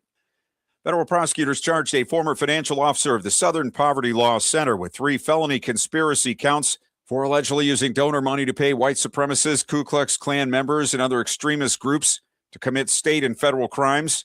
59-year-old Heidi Byrick of Palm Springs, California, was charged in a superseding indictment by a grand jury in Alabama. Attorney General Todd Blanche announced the new charges, but did not name Byrick at a news conference in Washington. The expert in extremism served as director of the organization's intelligence project and the Southern Poverty Law Center's chief financial officer before leaving in 2019. She's accused of secretly funneling millions in donor funds using fictitious names or shell companies to hide from donors that the group was supporting extremist groups and their activities. Poland's prime minister says authorities have arrested a Russian citizen recruited by secret services. Suspect reportedly planned to kill a Ukrainian-American citizen in Warsaw. Prime Minister Donald Tusk said it marked the first time Russia sought to attack an American citizen in another NATO country. He said the intended victim was uncomfortable for the Putin regime. Polish authorities with U.S. services took the Russian citizen into custody last Friday. 80 degrees at 4:33 for WDPN News. I'm Clint Marshall. This weather is brought to you by Grove Appliance Furniture and Mattress. Local, trusted, and family-owned for 90 years. With a huge selection of appliances, furniture, and mattresses to go with unmatched customer service. 83 warm degrees for the afternoon. High today under a partly sunny sky. Very small chance for a shower by late afternoon. Overnight, same story. Isolated thunder before midnight, then cloudy for the most part. Our low in the middle 60s. From the 3 News Weather Center, I'm Mark Johnson. Rediscover the comfort of home with Grove Appliance Furniture and Mattress, your hometown spot for comfort, quality, and style. From sleek new appliances that make life easier to furniture that actually fits the way you live, Grove helps you create a space that feels like home. And with hundreds of fabric options, you can make it completely your own. Don't forget about their design center. If you're looking for a complete overhaul, they can help you with all of it, from cabinets and countertops to backsplashes and sleek appliances. Their local team takes time to find out exactly what you need. No pressure, no guessing, just honest advice and real service. And if you're upgrading on a budget, check out Grove's Scratch and Dent Room, where small imperfections mean big savings on top brands. Because when your home feels right, everything else just works. Grove Appliance Furniture and Mattress. Hometown comfort. Made simple. Come see us at Grove, where it always feels like home.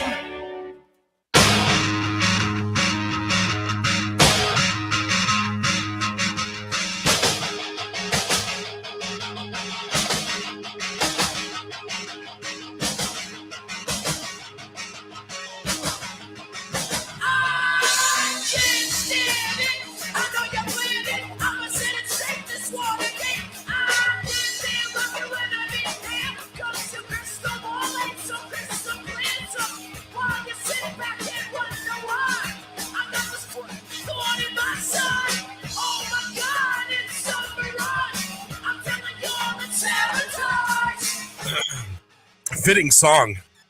I was just sabotaged by pineapple fruit cup.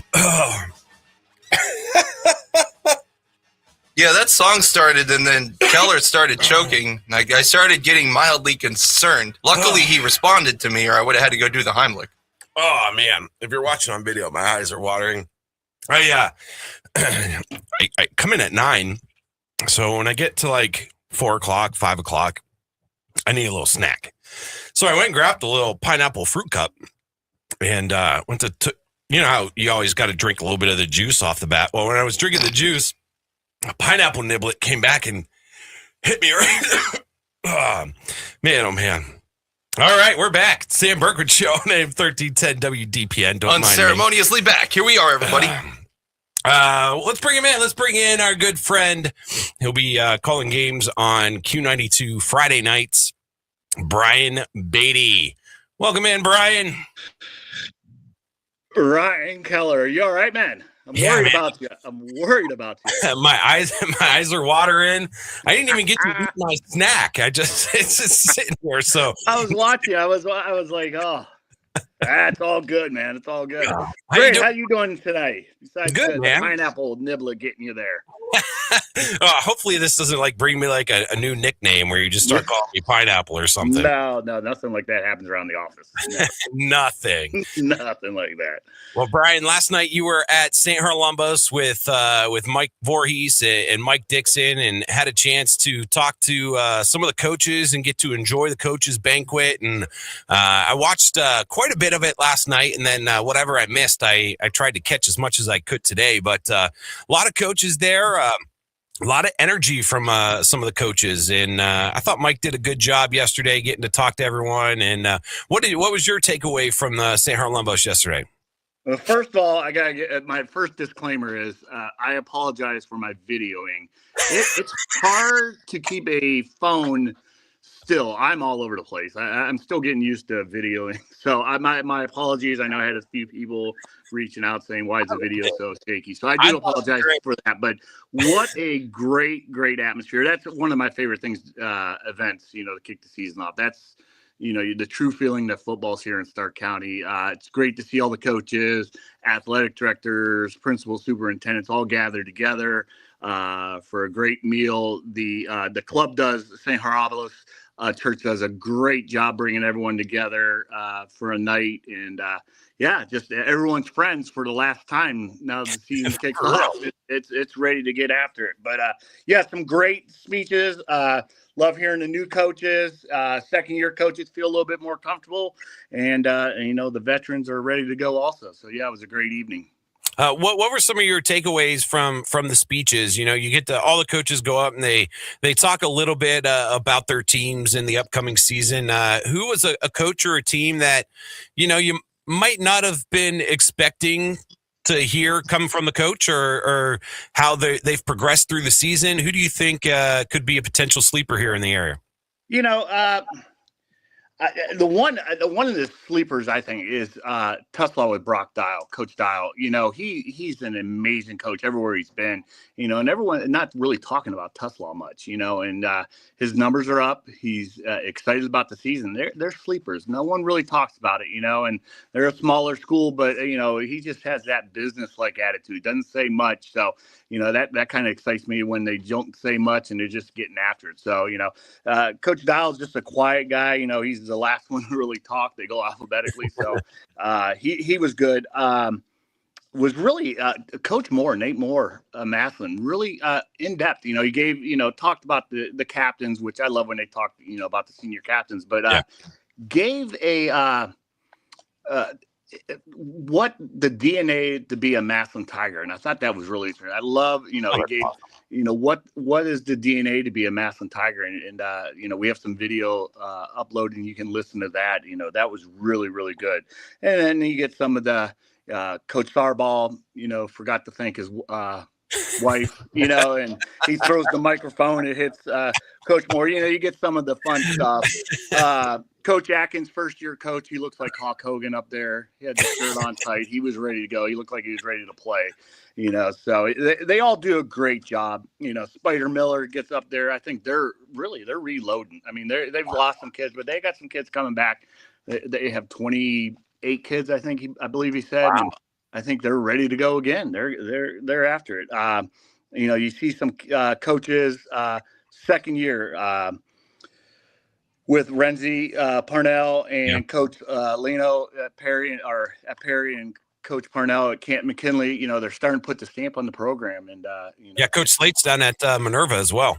Yeah, Coach Slate's. And I was talking to Garth Evans, their athletic director, and he said it's fun.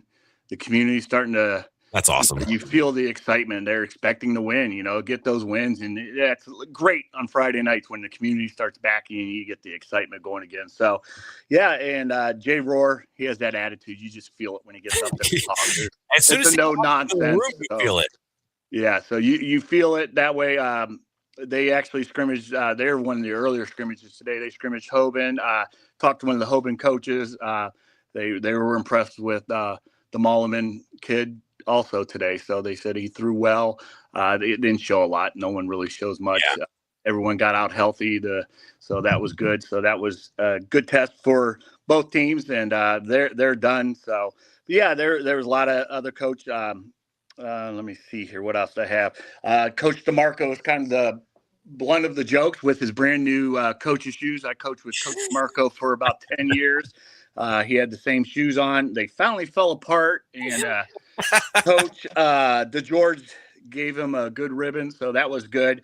What was really neat with Coach DeMarco, he introduced his youth league coach, and I believe he was 92 years old, he said. And I have some more videos I'll be putting up, and he was there with them last night. And that was really, really neat to see him, in attendance. So I caught the interview that Mike Voorhees was doing with Coach DeMarco, and Mike was asking a question throughout, most of the coaches, like, who is someone that, you kind of took your coaching style from, or was a real big positive influence in your life? And Coach DeMarco's face lit up, and he goes, I brought him here today. Like, that's awesome. He was telling Mike, and it was just a really cool, like, serendipitous moment where, that was a question. Mike's like, I felt like I should ask this question to you. And then the guy's like, yeah, I brought him here today. That's great. Unfortunately, I don't get to listen to those interviews. I'm running around grabbing the coaches and kind of, talking to them before they get on the interview. So, yeah, that's great. I didn't know you asked that question. That's awesome. Yeah, and Coach brought it up during. That is awesome. Yeah. And Mike did a great job last night keeping those guys. We actually ran out of time. We had coaches right up to the buzzer. So right up. So yeah, it's a great evening. The food's great. Like I said, it's a fun night. So and then Massillon, do they have Moeller? Is that today? Yeah, Moeller 4:00 today. So they probably already kicked off. Yeah, they're they went down there. Good dress rehearsal for them. Moeller's, they'll reload. So, they lost some good athletes, but both teams, they'll reload and get ready to go. So, yeah, I didn't get to hear all the coaches. I was kind of in and out of the show yesterday when I was doing stuff around the house and I had it on, but I did get to see quite a few interviews. So the one with the new head coach at St. Thomas Aquinas. Line me up to run through a wall for that guy. Yes, he brought us in the locker room, then he brought us to church, back out to the locker room, out to the field. He had us all over the place. So yeah, it was excitement. I love the one time he says I had 2 running backs missing. So I said, hey, we need another running back. No excuses. They're going out there. He's taking the small wins every day just by having 7-on-7s, competing 7-and-7s. They had a nice win against Waterloo, having 3 touchdowns. He's going to take the small wins and make them big wins. And he's definitely there for the kids, which is the number one reason. But he's excited. I mean, he had us ready to play. Yeah, that's a program that, last couple when Coach Cook was there, you saw enrollment numbers start to go up, and then Coach Henderson kind of tried to get that program revitalized, and it seems like the energy that's coming through St. Tom's right now is infectious, and I know they had a nice turnout with their program this year as well, so that's really good to see. I did see the interview that Mike did with Coach Moore. He looks great, by the way. You mentioned he lost 60 pounds. He looks fantastic. And, he's another coach too, where he's always able to stay so level-headed. A lot of the questions, and even coming into this season, were about the big time schedule and the expectations. And I think when you talk about what it takes to be Massillon Tiger, I think, managing expectations and just, staying to the task at hand. He does such a good job of keeping that program kind of level-headed, and it was great to hear him talk as well. Coach DeGeorge from Lake, I always love listening to him as well. I think that's a team this year with I forget his first name. Coach DeGeorge's son, is it Ty? Ty, yes. Yeah. Having him come back healthy, they always find a way to put a good program on the field. And like you said, that with the 2 different the head coaches that are new and in second years, it's always fun to see the step that they take from year 1 to year 2. Yeah, absolutely. We had Coach Dennison ready to interview, and they started the program, but I actually had a chance to talk to him, just one-on-one while we were standing there, and he's keeping kids in the program. Yeah. And that, that's a big thing. The numbers are up, and they have athletes. There's no doubt. That's a good sized school. He's surrounding himself with some great coaches. Their staff's so good. Yeah, their staff's excellent. They're starting to buy in early with his, his father is one of my favorite coaches, Coach Dennison, his PMA, positive mental attitude, and they're starting that right away, and the kids are believing. So, and that's great. You could see, a turnaround quick at Glen Oak. I don't see a slow process here. They got the athletes, and if they can get that positive mental attitude going quickly, I could see it starting quick. I think you played for Coach Dennison, if I'm correct. Yes. Yeah, he was when I was a freshman at Walsh. He was our coach there, and I remember the PMA shirts and all that kind of stuff. And the staff that he brought over there with him, boy, oh boy, head coaching experience and time programs, and but also I had a chance to call a couple Glen Oak games towards the later part of the season last year, kind of when they were already out of it. They were eliminated from the playoffs, and it was kind of them just seeing what they had and putting in some of the younger talent that they had there. You can see talent is coming up through that program in Glen Oak. It's just getting them to stay there and to continue the tradition of, great football that Glen Oak had for so long. And now all of a sudden it just seemed to be struggling. Yeah. Yeah. So hopefully they get that turned around. You don't get a better coach than Coach Dennison. So that looking good. It got to talk to Coach Carl, new coach down Sandy Valley, and actually Coach Meister, the new athletic director, and met Coach Carl's family, his mom and dad. So I think he's excited. We have them week 1 against Fairless and Coach Sarball. So I was had to get them understanding where to put the dirty laundry. I do their uniforms. I was educating them in laundry service. So we had that all situated. And actually, I'm going to go meet with him tomorrow. Again, I'm going to try to get a little interview with him tomorrow. Tonight I'm planning on heading over and getting watching a little bit of Olatunji Berlin, Canton McKinley, and maybe getting a few words in with Coach Parnell. And he really emphasized their strength this year in the weight room. Coach Wink, one of the best strength coaches probably in the state of Ohio, maybe in the country. I don't know if you've never met Coach Wink or seen him on a football field. He is a different level individual. He's your typical strength coach times 100. So he is 100 miles an hour, and they're very happy with their strength. So I'm kind of excited to see what they look like before we get them week 1 against who we got them. It's on the top of my mouth. Harding. Yes, Harding. Yes. So that should be a good matchup. So it's here. Excitement. And, week from today, Brian. Who would have? Yeah, absolutely. We'll be down in Cardinal land. Coach Meister said gyros and stuff for us in the press box. I was like, hey, there you go. All right, we've talked a lot of Federal League, some bigger schools. Let's focus a little bit on the last year of the EBC. We talked a little Pack, Sandy Valley, Tuslaw. Where do you think West Branch? Coach Cooper does such a good job over there. Coach Goodman and Alliance, they lost a lot of guys. They're trying to rebuild this year. When you look at some of the smaller schools, who kind of sticks out to you this year as someone who you think could make a deeper run? Yeah, I mentioned in the county, I really like Tuslaw. I think Coach Sarball mentioned at Fairless, he has 2 D1 kids. I know, a tight end and a lineman. Is it Schnavely? I don't know the names on the top of my head right now, and that's bad of me. But he just mentioned a smaller school having 2 D1s. I think Fairless is going to be a pretty good ball team this year too. So EBC, I think you got what they call them, the 4 horsemen down in Minerva. So the Fitzpatrick boys.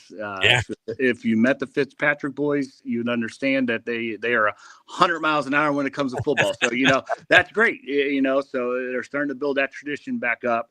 Alliance has a lot of they got to regroup and get ready again. They lost one of the best athletes in the county.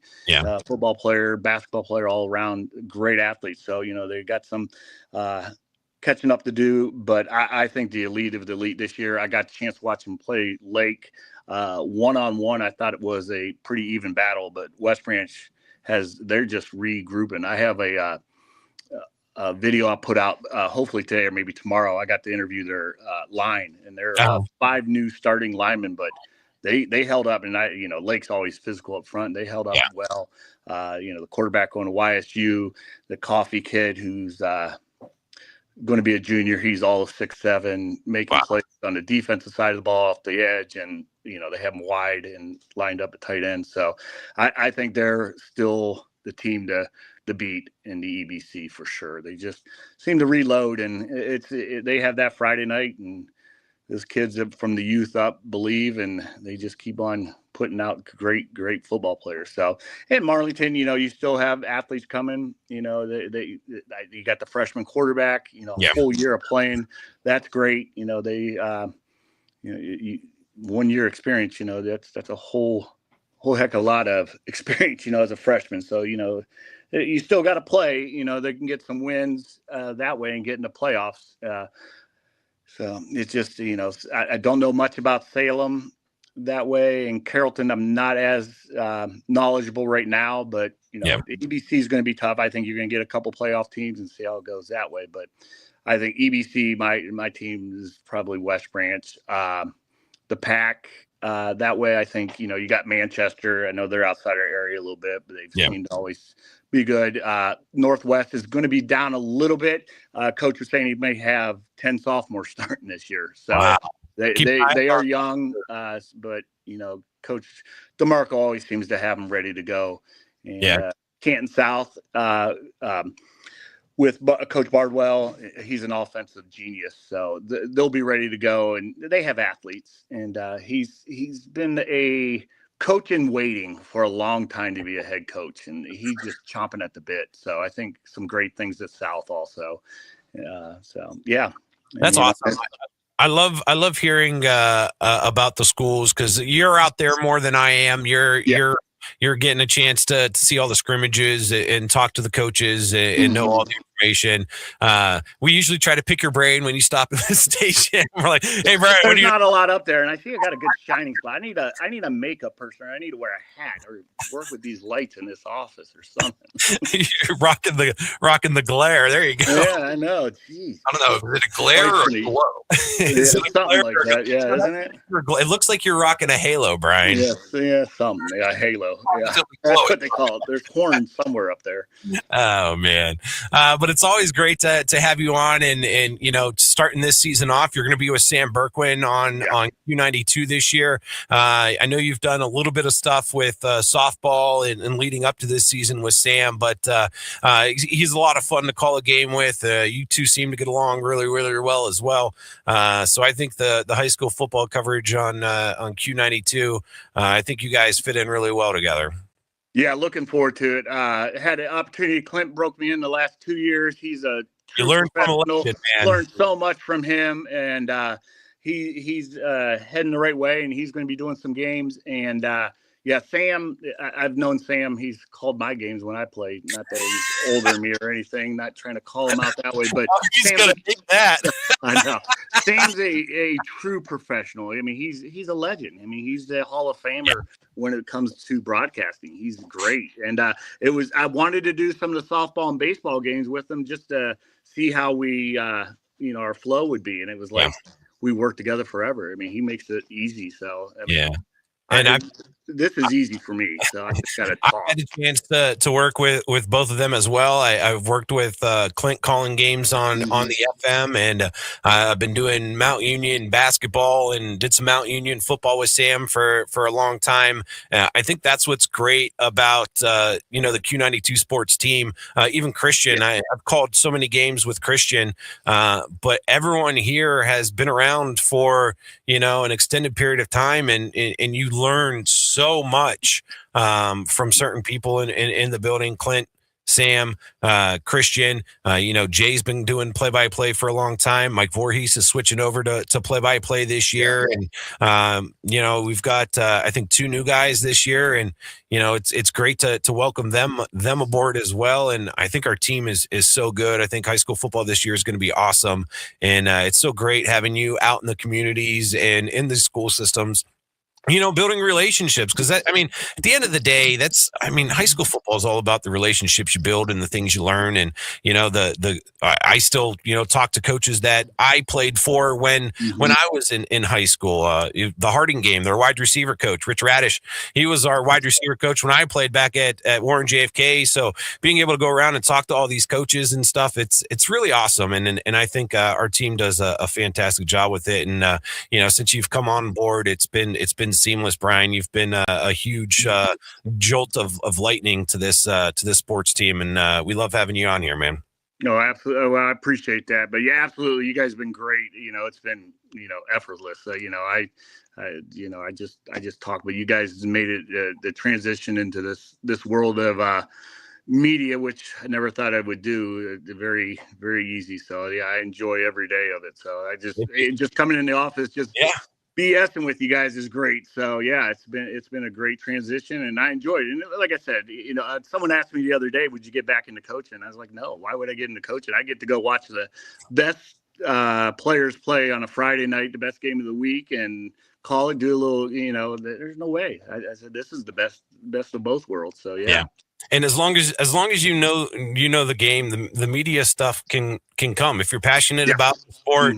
And you're knowledgeable about it, the talking is super easy and it will come to you. It's just, working with that partner that might take some time to figure out, but you guys seem to hit it off pretty good. And you clearly know your stuff and the coaches and the players, and it's going to be awesome. Looking forward to it. Appreciate you having you on today, Brian. And then, man, a week from today, we'll be, you guys will be getting ready to go. Not too long. It's almost 5 o'clock. You figure you're arriving at the stadium now. That's Thursday. Getting ready to go. Yes, I know. Ready to go. Yes. That's awesome. Brian Beatty from Q92 Sports. Make sure you guys are tuning in and checking him and Sam Bourquin out on Q92 every single Friday. We got a Thursday game. We got a couple Saturday games. Going to be lots of time for you to check out Q92 Sports. Brian, thanks for coming on, buddy. I appreciate you, and we'll be seeing you soon. Thanks, Keller. You're doing a great job, too. Thanks, Brian. I appreciate it. Brian Beatty from the Q92 Sports Network. What a great guy. I was talking to my wife yesterday. There are certain times when you meet people in life and you could feel their energy and you're like, that's a good person. That's how I felt the first time I met Brian Beatty. So it's awesome to have him aboard. On YouTube, commented during that interview and absolutely killed me. He said simply, Sam must be old as hell. He doesn't look it though. No, he doesn't. He's not that old. No, he's not that old, guys. Everybody relax. It was awesome having Brian on. We're going to step away. We've got news and weather coming up when we get into the 5 o'clock hour. We're going to talk NFL action, some Browns, and the preseason games that are kicking off tonight in the NFL. So keep it right here. Sam Bourquin Show on AM 1310 WDPN. The latest news and the current Alliance area weather forecast are up next on AM 1310 WDPN Alliance. ABC News, I'm Michelle Franzen. New details in Luigi Mangioni's federal murder trial of United Healthcare CEO.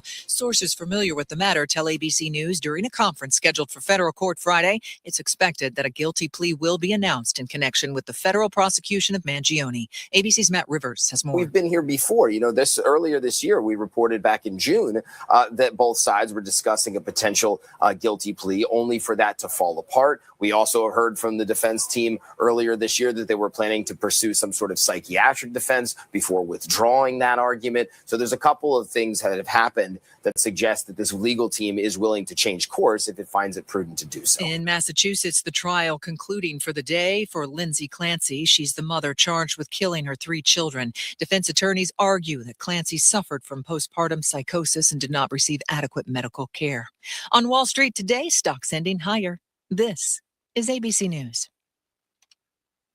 Bottles are filling and payrolls next. Whoa, what the? I'm you with more gusto. What's with the leather jacket? It's kind of my new vibe, which, by the way, switch to Gusto for payroll. Switch? Oh, that's always such a headache. With Gusto, It's effortless. Kind of like looking cool in this jacket. Payroll, benefits, even 401k. Simple. Can I try it on? Gusto? Sure. The jacket? No. Switch to effortless payroll. Choose a future with Gusto. Summer's winding down, which means it's time to get a head start on what's next. And Macy's one-day sale has everything you need to kick off the new season in style. With 40 to 60% off sales across the entire store. Why wait? Get to Macy's ASAP to save on back-to-school essentials like backpacks, tees, and denim by the brands your kids love. Or refresh your bedding for the fall with deals as low as $9.99, plus so much more. Don't miss Macy's one-day sale. Starts tomorrow. Savings off select prices. Exclusions apply. Star Rewards members earn faster during Star Money bonus days. Only at Macy's one-day sale. Now, the latest Alliance area news from Clint Marshall on AM 1310 WDPN. Good afternoon. It's 5:02. Bond set at $2 million for a Canton man charged in the deaths of two women found in a burning apartment in the city. 43-year-old Eric Lamar was arraigned today in municipal court on charges of aggravated arson, evidence tampering, and obstructing justice. Police say Katina Spells of Canton and Courtney Yeager of Massillon were found Sunday morning at an address on Allen Page Drive Southeast. Both had been shot. Lamar is accused of starting the blaze to destroy evidence. 46-year-old Darrell Washington of Canton was arrested Wednesday in New Philadelphia and will appear in court Friday on a charge of aggravated murder. Co-defendant, 41-year-old Melissa Terrell of Canton, remains at large. The Stark County Sheriff's Office investigating a crash in Austinburg Township that took a man's life. 24-year-old Logan Workman of Massillon was standing in the roadway in the 1900 block of Broadway Avenue Northeast Saturday while helping others to free his vehicle from a ditch. He was hit by an SUV driven by a 59-year-old Minerva man. Workman was taken to Waltman Hospital where he died. No charges have been announced. Alliance police say a man sold more than 4 grams of methamphetamine. 65-year-old Richard McPherson of Alliance was arrested Wednesday on a warrant following alleged drug sales on August 3rd and 11th at his home in the 400 block of McNally Court. He's scheduled to be arraigned Friday in municipal court. McPherson charged with aggravated drug trafficking. A 59-acre housing development near Ivy Street in Plain Township could soon go before trustees for a final decision. The zoning commission voted 3-2 to recommend rezoning the property for 106 single-family homes. The revised plan cuts 14 homes from the original proposal and increases buffer areas. Repository reports neighbors continue to raise concerns about traffic and water runoff. 5 firefighter paramedics being honored for rescuing a man from a submerged truck in Canton. Mayor William Scherer presented proclamations Wednesday to 3 Bolivar and 2 Canton firefighters. The crews rescued the unconscious man August 3rd after his pickup left I-77 near the Route 800 exit and landed upside down in the west branch of the Nimishillen Creek. The man's pulse and breathing were restored at Altman Hospital. He was transferred to a hospital in the Columbus area. His condition is unknown. Kansas City Public Health is expanding mosquito spraying as the number of West Nile virus-positive mosquitoes increases. Spraying begins Monday and continues through August 26th from 9 until midnight, weather permitting. Crews will treat northwest Canton August 17th through the 19th, then the southwest, northeast, and southeast areas. Health officials urge residents to eliminate standing water in their properties, limit outdoor time from dusk to dawn, and use EPA-registered insect repellent. C.J. Stantz is the new zoning inspector for Washington Township. Trustees unanimously approved Stantz for the position during their August 3rd meeting. Board is also considering a handbook change that would require the zoning inspector to attend 1 meeting each month. A boil order in effect today for Latonia as crews repair a leaking water main valve. Village says residents should use bottled water or boil tap water for at least 1 minute before drinking, cooking, or brushing teeth. Butcher Road closed at Washington Street during the repair. The order will remain until water tests confirm it's safe. Youngstown School District's ombudsman has pleaded not guilty to 2 misdemeanor charges. 65-year-old Martin Freeman entered written not guilty pleas Tuesday in Mahoning County Court in Canfield. Beaver Township police say Freeman was arrested Monday after they received information a man was at a Market Street motel to meet a prostitute. Freeman is on unpaid leave, a pretrial hearing set for August 28th. A potential threat has prompted Springfield schools in Mahoning County to close campus and cancel all activities today. District says authorities are investigating the threat, which was reported for August 13th. Officials are not releasing details due to the active investigation. A Youngstown man will serve at least 4 more years in prison after pleading guilty to an armed robbery. 21-year-old Denzel Pope was sentenced Wednesday in Mahoning County Court to 4 to 5.5 years for robbing a man at gunpoint in February 2024. Pope took the victim's keys, wallet, and phone. The sentence will be served consecutively with a 30-year to life sentence. He's already serving for a Summit County murder conviction.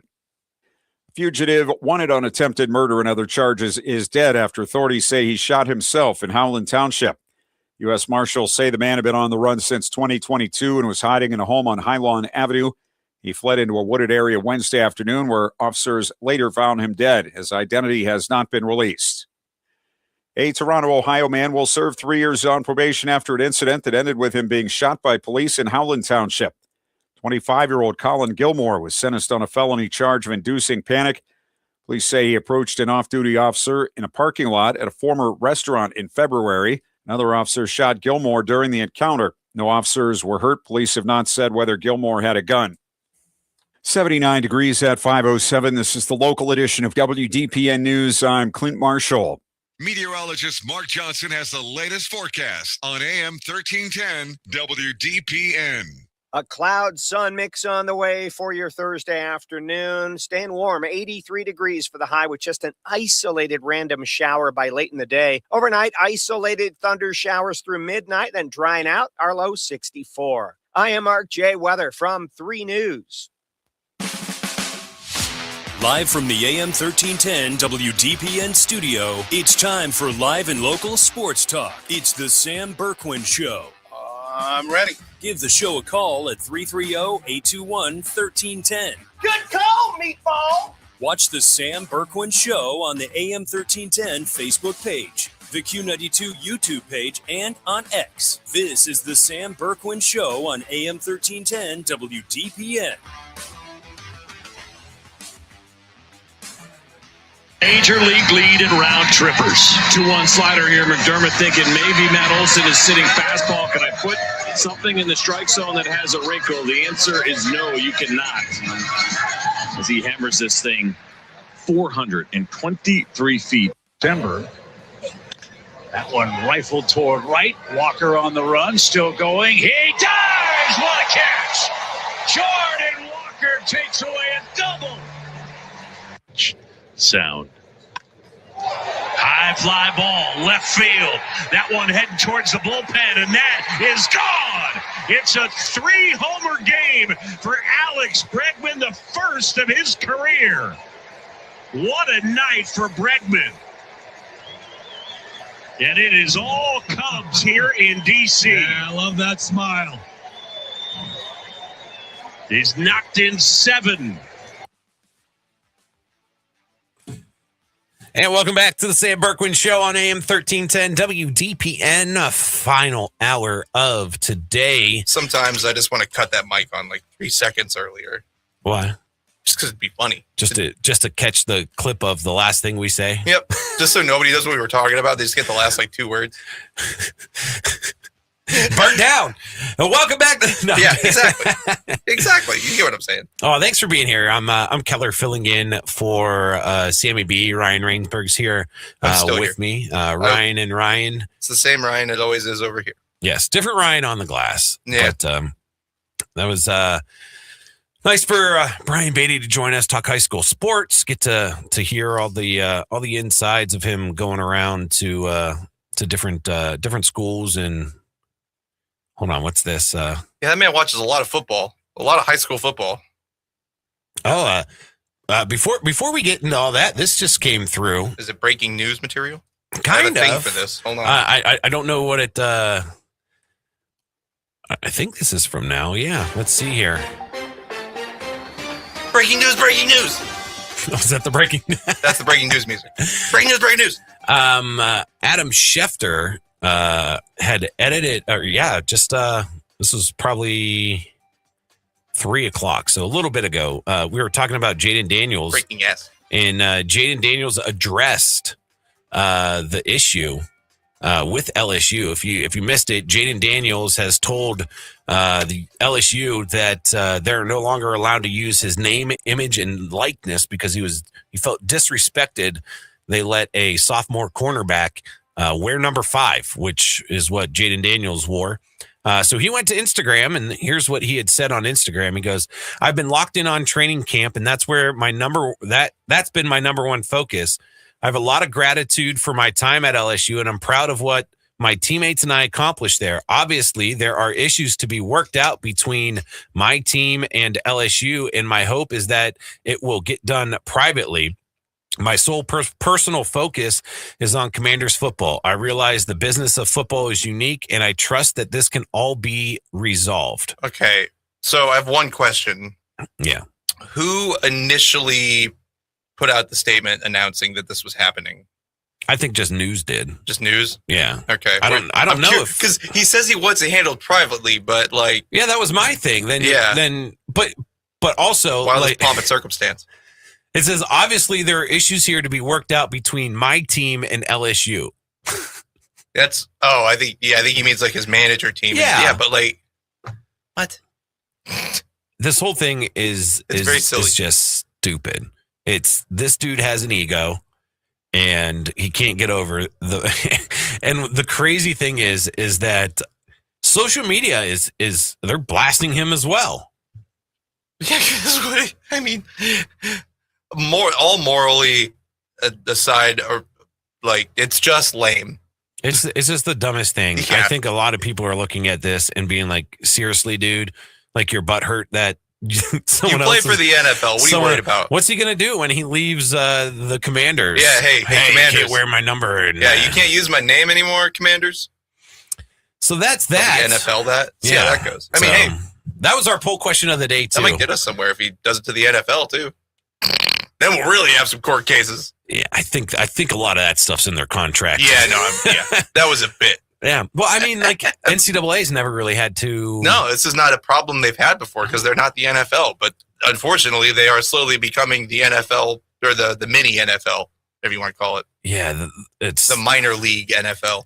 It's like frustrating to even talk about the NCAA anymore. Like, it's getting to a point where I'm just like, yeah. Between that and the Big 10. Yeah. The big 18. The big 20. Whatever it is. Big 25. All right, let's talk a little bit of football. A little bit of football today. We've got some preseason games tonight kicking off the week 1 of the preseason. Detroit Lions at Cincinnati Bengals tonight, 7 p.m. And Joe Burrow is starting tonight for the Bengals. He is starting week 1. I don't know what the Lions roster looks like if they have their ones playing this evening. But the Bengals are going to. They want to get the rust kicked off. I imagine you're going to see Burrow play maybe 1 or 2 series today. I imagine he will not play in game 2, but you're probably going to see him then play a little bit in game 3. If I'm I forget the head coach of the Bengals. It's on the tip of my tongue. But if I'm the coach of the Bengals, this is the decision I'm making. I agree with you, sir. I like this idea. I'm willing to risk my quarterback as long as my ones are in. I'm not putting him in there with nobody else. Oh yeah, no. If you're going to put in your starting quarterback, you put in your starting blockers. I'm putting seems like a no-brainer. All number ones. Yeah, all number ones. It's a game. It's football. Injuries are part of it. You could get hurt at practice. You can have non-contact injuries. I like this idea of letting your starters go in, kick the rust off. You know, we've seen so many fights in training camp. They want to go out and they want to play against someone else as well. So I like this idea. And I think the Bengals, I think they're doing a great job. The coach's name is still on the tip of my tongue. Has anyone commented in? It's driving me nuts. I can look it up. I don't want to look it up. I didn't know it was driving you that. Oh, yes. I got it. Because it's one of those ones where I'm envisioning his face right now and I can't put a name to it. But I like that idea. I'd say let him play 1 or 2 series in game 1. Zach Taylor, that's it. Have him play. Sean commented it too. Thanks, Sean. Thank you, Sean. He commented it while I was looking it up. Have him play, the normal starters usually play like the first half or the first quarter in game 3. I like that. Get him out there, get the rust kicked off, because how many times have we seen week 1 of the regular season, penalties, mental mistakes, holding, formation setups are wrong. And it makes week one, some games take forever. There's a lot of penalties, and it's more offsides, holdings, false starts, that kind of stuff. So well, I would almost liken that to stretching before a workout at that point. Yeah. You don't want to pull something. Yeah, I love that. The Green Bay Packers at the Pittsburgh Steelers. I think that's cool too. That those guys. I had read Jordan Love talking about how much he respected Aaron Rodgers, and when they were both at Green Bay together, and it's cool to see that Green Bay and Pittsburgh are opening things up. And Steelers at Pittsburgh, 7:00 tonight. Is anyone going to the game? Anyone in the area? Do you guys go to the preseason games if you're a Steelers fan? Do you go to the Cleveland games? If our preseason is I always wanted to talk about preseason too. We'll get to that in a little bit. But having the Steelers with Rodgers and Mike McCarthy going up against the Packers is pretty cool. Indianapolis Colts and New England Patriots. That one's at 7:30. Chargers and Texans is at 8. The Cardinals and the Raiders are at 8. So this will be the Cardinals' second game. This will be the first. I don't know. Is Ryan, look up and just do like Google AI. Is Fernando Mendoza, is he going to see reps tonight for the Raiders? That might be a fun game to tune into to see Mendoza get his first NFL action. That game's at 8:00 tonight. And the Tennessee Titans and the San Francisco 49ers at 9:00 tonight. So we got a whole slate of 6 games tonight for NFL. So Fernando Mendoza is playing tonight for the Las Vegas Raiders in their preseason opener against the Cardinals. Perfect. So it'll be cool to see Fernando Mendoza out there, how he transitions from the college game to the NFL game. And was he like the top draft this year? Yeah. Okay. Yeah. He was the quarterback for Indiana. Mm-hmm. And that name rang a bell for a reason. Fun to see his skill set and how it translates to the speed. That's the thing. Everyone talks about the speed of the NFL game and how that translates. So that'll be cool. Yeah, that'll probably be the most watched game of the night, I would bet. I think so. And then you've got Tennessee and the 49ers at 9:00 tonight. What game are you guys planning on watching tonight? Is there a particular game you're going to try to tune in for? I imagine the Steelers might be on local TV. I don't know. The preseason games are kind of weird because I know a lot of times, like the Steelers games are on like KDKA out of Pittsburgh and things like that. But the NFL Network usually will air pretty much every single blah blah blah NFL game. I think one of them's nationally televised, the Thursday night. Oh, Thursday night should be on Prime. Yeah, I don't know which game it is, though. Oh, yeah, no, I don't know off the top of my head. So, a lot going on. A lot happening. Let me see what's on Prime tonight. There you go. I saw that the Buffalo Bills had opened up their stadium, their brand new stadium for fans for the first time. They had like an open practice, and I think they basically sold out. Even though it wasn't like a ticketed event, I think it was free to the public. They had like 58,000 people there, 57,000 people to go check out the new stadium in Buffalo. And man, that place is cool. I know there's a lot of crap about, the Browns. Half the people like it, half the people hate it. They don't want the new stadium. They do want the new stadium. I don't know if I've ever given my opinion on this show on the stadium. Fun fact. Yeah. There are no football games on Prime tonight because they're all preseason games. Prime only has regular season games. Oh, nice. The first game on Prime, is going to be the New England Patriots versus the Cleveland Browns on August 27th. Oh, there you go. Yeah. So that game, Browns might win. So they have at least 2 Prime games, right? They got that one, and then they play the Steelers on Prime as well. I think so. Yeah. I don't have the whole schedule. That's just I don't know how many games. It'd be interesting. Maybe I'll do some research tonight and find out how many games are on ESPN, how many games are on Prime, how many games are on Netflix, how many games are on YouTube, how many games are on HBO I don't Max, know. how many games are on Paramount Plus, how many. It's a mess because that's where we're at. That's the mess we're living in now. Every time Sam reads off how many games we have tonight, he's like, "It's this game, and it'll be on here." Because how could you keep track of that? I can do that. Well, while you figure that out, Dong Bobbler checking in says the Lions Bengals is going under if you are a degenerate. Lions plane was delayed over 3+ hours, apparently. Oh, really? Yeah. So for all you Sammy's best bettors who are feeling left out this week, don't worry. Sam will be back next week. And there's a little bit for your degeneracy. Thank you, Dong Bob. Packers Steelers is 7:00 on the NFL Network. So that one's on the NFL Network. Okay. Lions Bengals is on NFL Plus. Colts Patriots is on NFL Plus. Cardinals Raiders is on the ESPN app. Chargers Texans are on NFL Plus. And the Titans 49ers are on the NFL Network. So if you want to watch Fernando Mendoza, you better head over to that ESPN app and watch it on your phone. No, see, Dong Bobbler, it can't be Bobbler's best bet because you literally said the word degenerate. So it'd be Bobbler's degeneracy bet. Something like that. Bobbler's degenerate bet. Too many letters. Too many, what's the word I'm looking for It's now? mouthful. Yeah.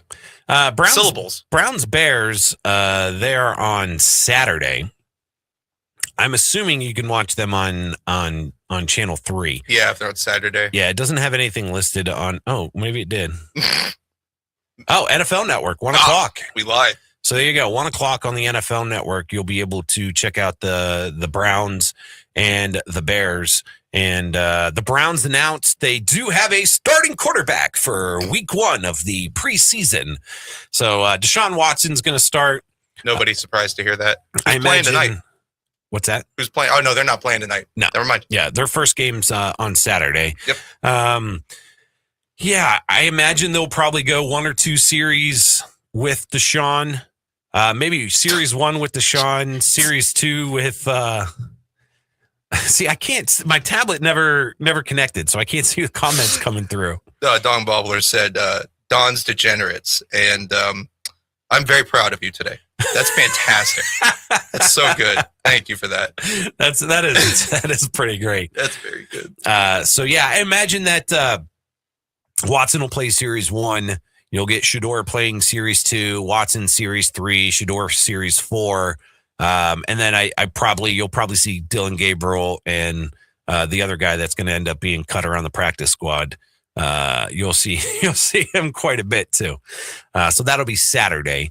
But yeah, I'm looking forward to kicking back and watching some football tonight. It's going to be nice. And then maybe pull out my phone and go check out the Field of Dreams game on Netflix just to see the view and the backdrop of that place. It's pretty epic.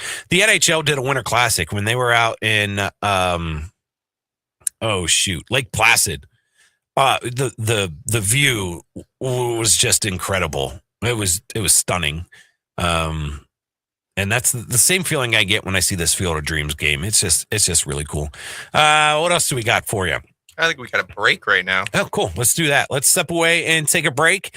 We'll come back. We got some more NFL headlines. The top 10 rookies into this season, where Bleacher Report predicts that they're going to land. And then we'll talk more Brownies. And I got some stuff from Baker Mayfield as well. I got some audio from that. So we'll listen to all that and get to that right after the break. You're listening to the Sam Bourquin Show on AM 1310 WDPN.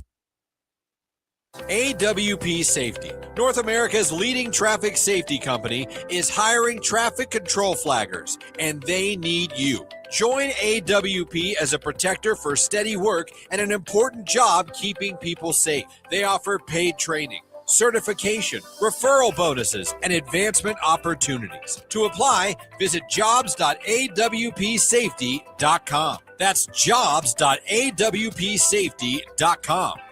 Do you have trouble getting in and out of the bathtub? Are you afraid you'll slip and fall entering or exiting a tub? Safe Step walk-in tubs can transform your bathtub from an area of concern to a calming refuge. Call them today at 1-800-498-2098 and save $1,600. Safe Step walk-in tubs and showers are proudly made in Tennessee and offer an ultra-low step-in, avoiding that difficult climb over a traditional bathtub wall. They also offer a variety of therapeutic benefits that may help soothe your aching muscles and joints, increasing your mobility, boosting your energy, and improving your sleep. Safe Step walk-in tubs are designed to easily fit your existing tub space and are often installed in as little as one day. Just dial 1-800-498-2098 today to save $1,600 and receive a free shower package. That's 1-800-498-2098 for a free no-obligation consultation and to save $1,600. Safe Step walk-in tubs. Safety never felt so good. High school football returns to WDPN Friday night, August 21st. This is Christian Bigglesworth. My partner Derek Dimmitt and I will be calling the action all season long. And the games will also be streaming live on AM 1310's Facebook and X pages, as well as the Q92 YouTube channel. Get ready for another amazing season of high school football, starting August 21st, right here on AM 1310 WDPN. Our national parks didn't just happen. They were imagined by those who saw beyond their time. The trailblazers, the bold. They stood on the edges of canyons, walked through history, and understood that these places need us just as much as we need them. Now it's up to us. Join the National Park Foundation to ensure what's all of ours is here forever. Donate at nationalparks.org/trailblazers.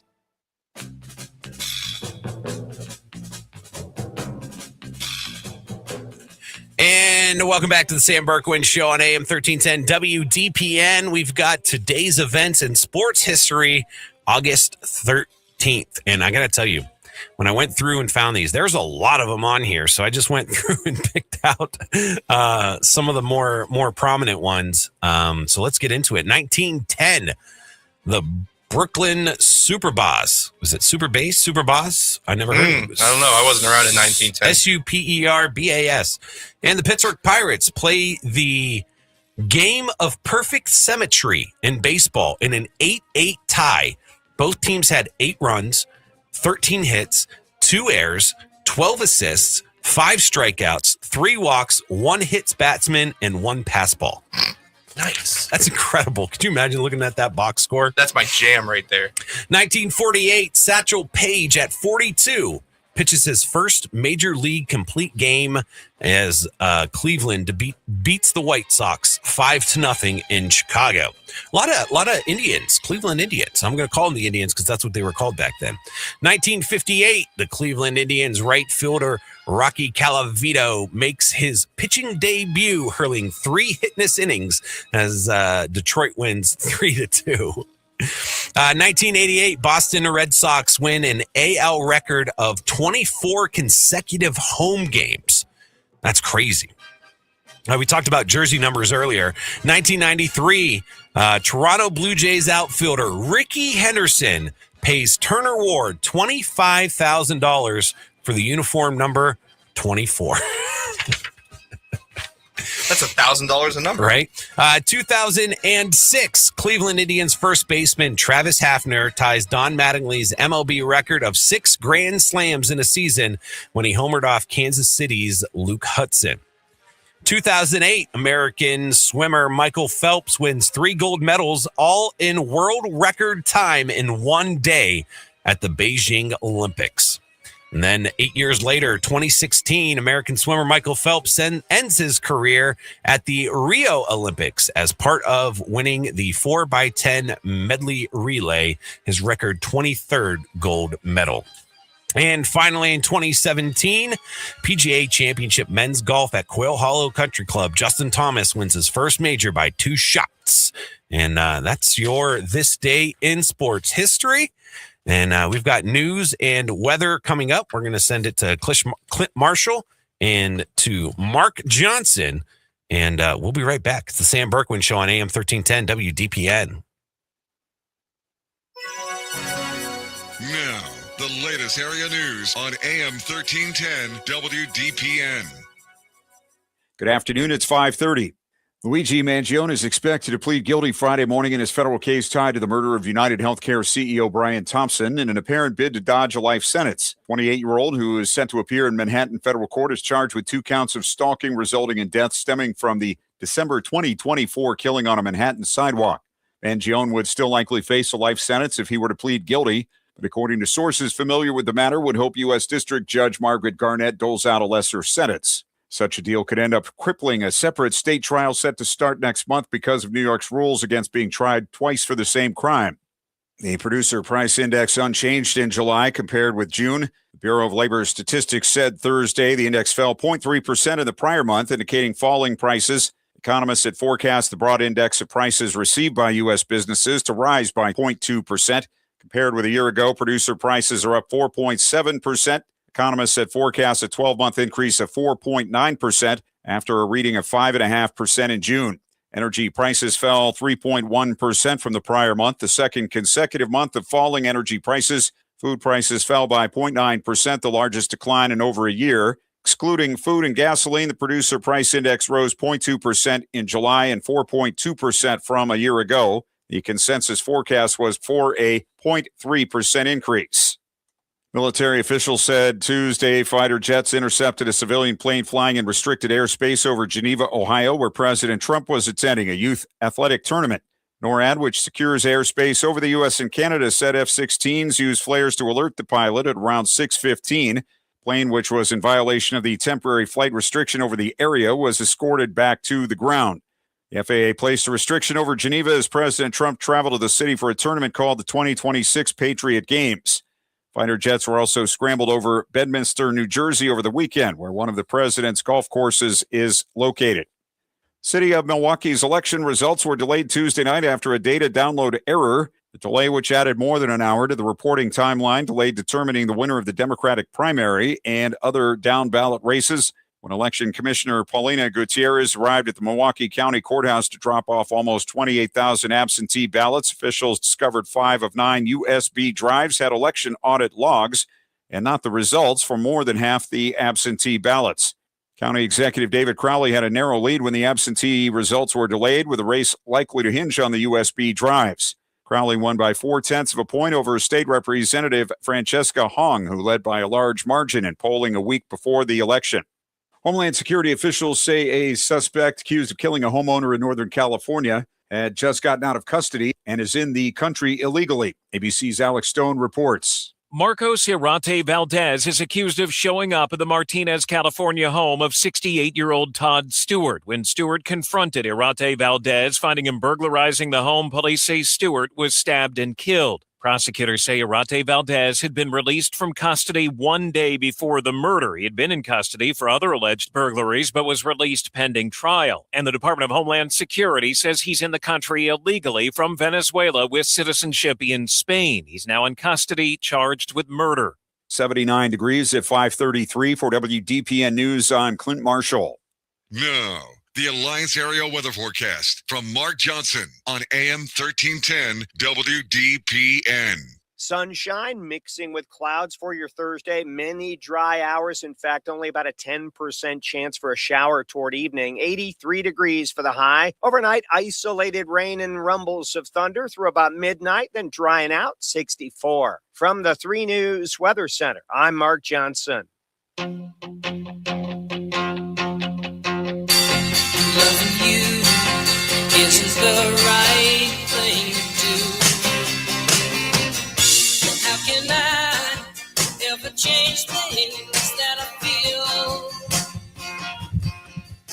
Hey, welcome back to the Sam Bourquin Show on AM 1310 WDPN. It's Keller filling in for Sammy B.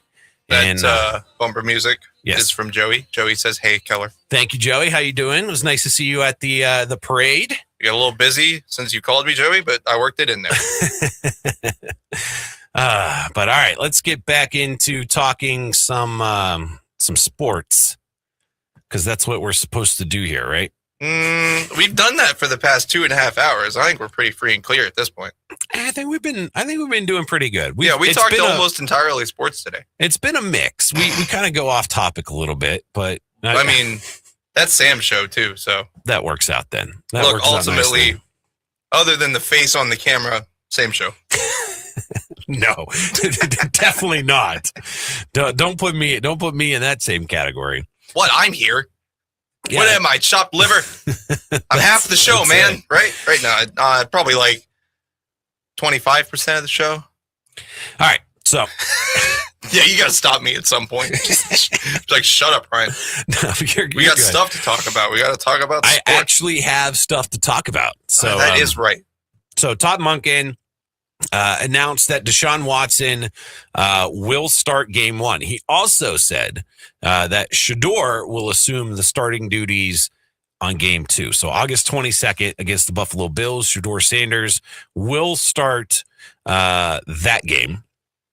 Monken also went on to talk about that the quarterback competition remains wide open and that starting Watson first shouldn't be read as an official endorsement.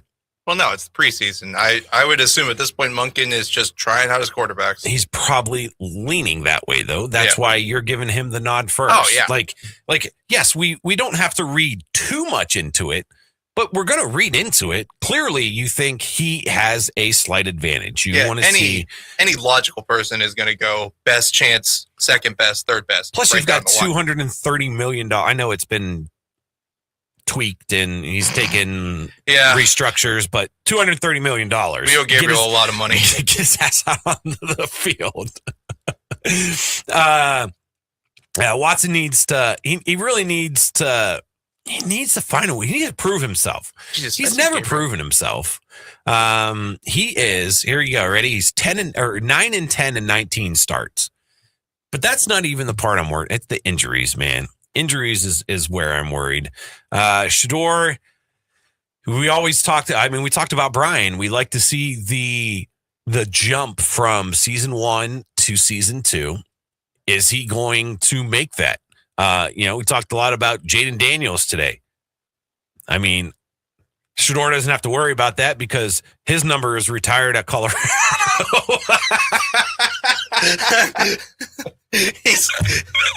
I guess it helps when your dad's the coach. Yeah, I guess. Hey, Dad, I don't want anyone wearing number 2. Can you make sure no one wears number 2? That'll do it. He's. You know what? If that is what happened, he's just as lame. Oh, it is. Yeah. They retired his number. No, but if he actually just begged for it. I don't know why, but he received a lot of pushback too because his number didn't deserve to be retired. And as a Brown, he's 3-4 as a starter, 7 touchdowns and 10 interceptions. I don't know. Anyone have any thoughts? Has anyone been, paying super close attention to camp? I've been going online and looking and seeing different things like that. I know that some of the wide receivers are in mid-season form. Jerry Jeudy, he's got the drops in camp already. So if he doesn't figure that stuff out, it's going to be a long season. Man. Doesn't matter who's throwing the football. Was he the Butterfingers guy that we got that just couldn't catch passes? Last year, he's one of them. He showed flashes, but that's all anyone does is really show flashes. We were talking about that with Sam last week, and he thought I was crazy. But I told him, if you can't catch passes, it means you have poor hand-eye coordination. And the best thing for that is video games. Yeah, you know who can't catch passes and why they're become a cornerback. Okay, that's what corners do. They don't catch passes? Correct. Okay. Their job is to just knock it away. So that's what maybe Jerry Jeudy should switch to the other side of the field. Maybe he just needs to pick up some Madden. Get those hand-eye coordination straightened out. I'm half serious. It is actually good for hand-eye coordination. And like this is I agree. I hooked up my I have a steering wheel and pedals, and I've been doing a lot of racing lately. And I haven't talked any racing today. We'll talk a little racing tomorrow. Today's football day. It's preseason. We'll talk tomorrow. We'll talk definitely. Talk about what we saw out on the field with these 6 games tonight. Preview the weekend with some of the games, and we'll talk a little Guardians. But there's some pretty cool races. Richmond for NASCAR and IndyCar is actually running the Freedom 250 this year. It's a race they've never run before. Is it 250 laps? 250 miles. Okay. And it is right downtown Washington, D.C., like right in front of the White House, or I don't know where the track is actually, but you're going to be able, like, it's going to go like down by like the Lincoln Memorial and Washington Monument and all that kind of stuff. So I'm really excited to see this IndyCar race. I like how DC is Sunday. Like how DC is becoming a backdrop for all these wicked events. Got a fight on the UFC White House lawn. Got a street race through the downtown areas of Washington D.C. America. Yeah, America. I can't sing the rest of the song, but you all know it. Oh yeah, America. That's the end from, of it, right from there. Team That's America. that's where it ends today. It's pretty cool. So we'll talk a little bit more about that tomorrow. That's so wild. Clint and I've reached out to see if potentially I found out that there's the crew chief for Josh Berry's Wood Brothers is from the area. Oh, and I'd love to be able to chat with him and get him on the show. So I've got some contact information. I've been sending emails trying to. It's probably going to be tough considering NASCAR race is Saturday night this week. He's probably not going to come on this week, but in the future it'd be cool. You know what? You let me know, and we will. We'll I'll come in early. We'll run that interview. We'll record it, and we'll run it on Sam's show. Yeah, it'll be cool. So it'll be a little segment. Trying to see if I can get a hold of them, and it's funny. I know I wasn't going to talk racing, but now we've been gone talking down that football rabbit for hole. 2.5 hours. We've fulfilled our obligation today. But just the area, this area, college racing. You know, he's from here. He's from Akron, and I've had the privilege of meeting them and talking to some of those people at different events. And I met Dan Pittman when we were over at the Hall of Fame Village and got to see AJ Allmendinger's. It was a O'Reilly Series car at the time. There's a lot of racing. Ryan Blaney is from Hartford, Ohio, probably an hour and 20 minutes northeast of here, just north of Cortland and Warren. Got a lot of Ryans in this state. Yeah, NASCAR champion Ryan Blaney. He actually owns the racetrack out there, the Sharon Speedway. We gotta get a Highlander thing going on here. All the Ryans together. That was a thing, wasn't it? Remember that? They did like a Ryan event. There was something. a Facebook event for somebody's name, and they all were going to go fight somewhere. They did that for Ryan's. All right, let's try to kind of get back. No, I'm going to keep pushing this train right off the track. Well, I want to play the interview. You forgive me. Yeah. I want to play the interview from the podcast that Baker Mayfield was on with Jarvis Landry and Leonard Fournette. Landry used to be with the Cleveland Browns, and Leonard Fournette, he was with the Bucks. He was with the Pats. He punched a guy in the face in college. Yeah, that guy. That's Leonard. his one achievement. Yeah. That's his biggest achievement. It was a really bad look for him, but it didn't hurt his career. That's so funny. It didn't hurt his career. Doesn't matter what you do. If you can play football, money. If you can win and you're good, they don't care what you do. Yeah, you can drive as fast as you want. It don't matter unless you're Ray Rice. Oh yeah, Ray Rice really never really got another chance after that. Like a lot of guys, you'll see get a second chance here or there. Ray Rice was gone, but his was. I mean, all of them are terrible, but.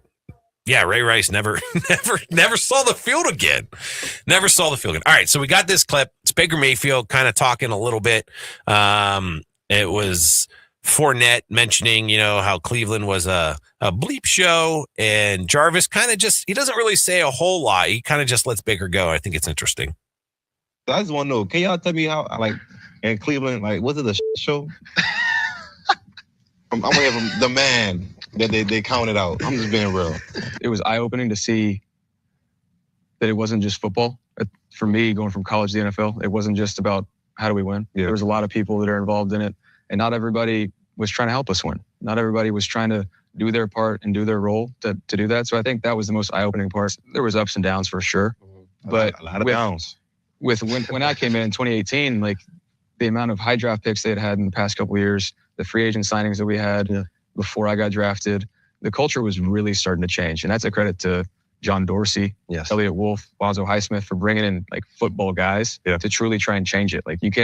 Some things you can't change in a building, but you can change the locker room and the makeup of that. And they did a good job of building that. Is there a team or teams circled on the schedule this year. First home game, week 2, Cleveland. Okay. Okay. About that action, boss. About that action. That's Baker Mayfield on the 4th and South podcast with Leonard Fournette. And you know what? I think it's fascinating. And I know people will text in and be like, Baker was trash. Baker was this. Baker was that. Baker blah, blah, blah. Baker did it to himself. Yeah, well, listen, Leonard Fournette and almost every other player in the league think that Baker got a raw deal in Cleveland. So all those people who say Baker just needs to get over it. No. Did Tom Brady get over being drafted where he was drafted in the 6th round? No, he used it as fire. And Baker's the kind of guy that's going to use that as fire. And he's going to want to beat Cleveland every single year.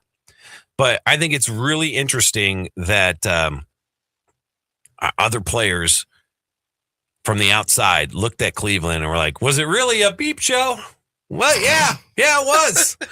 I know we ran a clip of him last week where he was just kind of talking about how he's hyper focused on moving forward, making himself his best self ever, and just being good at what he does. Yeah, and that's all he cares about. He'll continue to use that. That is going to be fuel on the fire for Baker Mayfield for his entire career. And I think it's also fascinating when he talks about there were people inside that really weren't doing what they were supposed to, that didn't want to win, that had their own agendas. And really? Is anybody surprised to hear that? No, but you will have people who still want to bash Baker for being Baker. Yeah. Yep. Yeah. It's a shame, too, because what could have been? How can you blame anybody for wanting to leave the Cleveland Browns? He didn't. No, but I'm just saying in general. Like, that's the thing. All the players who end up just not playing for us always are like, they left Cleveland, they betrayed Cleveland. It's like that's football. Players move from team to team for whatever reason that may be. I wonder how many draft picks did I forget how many draft picks the Browns gave up for Deshaun Watson. I'll look it up. I don't remember, but just think: you let Baker get healthy in the offseason. You don't worry about Deshaun Watson. You save all those draft picks. You save all that money. Who knows where they could have been? I mean, seriously, who knows? I know it's all speculation at this point, and we'll never know, but it's something to think about. What do we give away? Go ahead, read it. Okay, I see why people are kind of mad. The Cleveland Browns traded for quarterback Deshaun Watson from the Houston Texans, signing him to a massive 5-year deal of $230 million, fully guaranteed contract. They also included 3 first-round draft picks in 2022, 23, and 24. Yeah. 3 first-round draft picks. Yeah. $230 million. Okay. Fair enough. He's 9-10 in 19 games started. But he's only played 19 games. Yeah. Because he's been injured the whole time. Guaranteed $230 million. 3 first-round picks. Well, when you're the worst team in the NFL, that's what you got to do to get the player you want. Or just be bad. He was on your roster. He was on their roster. Oh, that's how they got it back. No, Baker. Oh, okay. The guy was on your roster. You didn't need to do any of this. Exactly. Nothing. He won you a playoff game. The city loved him. He felt like a blue-collar guy who was going to come to work with you with your lunch pail every single day. He felt like a Clevelander. And I think that's what hurts people the most. That's what hurts me. Like I told you, I'm not a Browns fan. There are players that have come through the Browns I love. Neither of them are on the team now. Nick Chubb was one of my favorite players. And I understand he got hurt. He was towards the end of it. I get all that. That's one thing. Baker Mayfield was another. And I know Ohio people still don't really like him because of planting the flag. Maybe that's why I liked him more, because I hate Ohio State.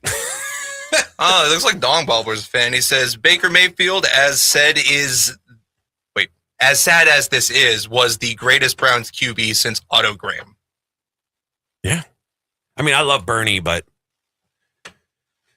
yeah. Seems like he's got a good head on his shoulders. I loved everything. I loved his grit. I loved his determination. I loved that he was willing to play hurt for the team, and then that was used against him to kick him out. That's messed up. just think you take that 3 first-round draft picks and $230 million and you put that back into the Cleveland Browns organization. You know, I'm never looking for more reasons to be annoyed by the Browns, but you just keep throwing them at me. It's in my eyes one of the worst signings. It's right up there with the Jamarcus Russell draft pick. God, in my eyes, I've always wondered, you know, before doing this show, it was like, the Browns are terrible. They're the big joke in the NFL. Yeah, they should be. They deserve to be. Holy crap, guys! Come on, what are you doing? They do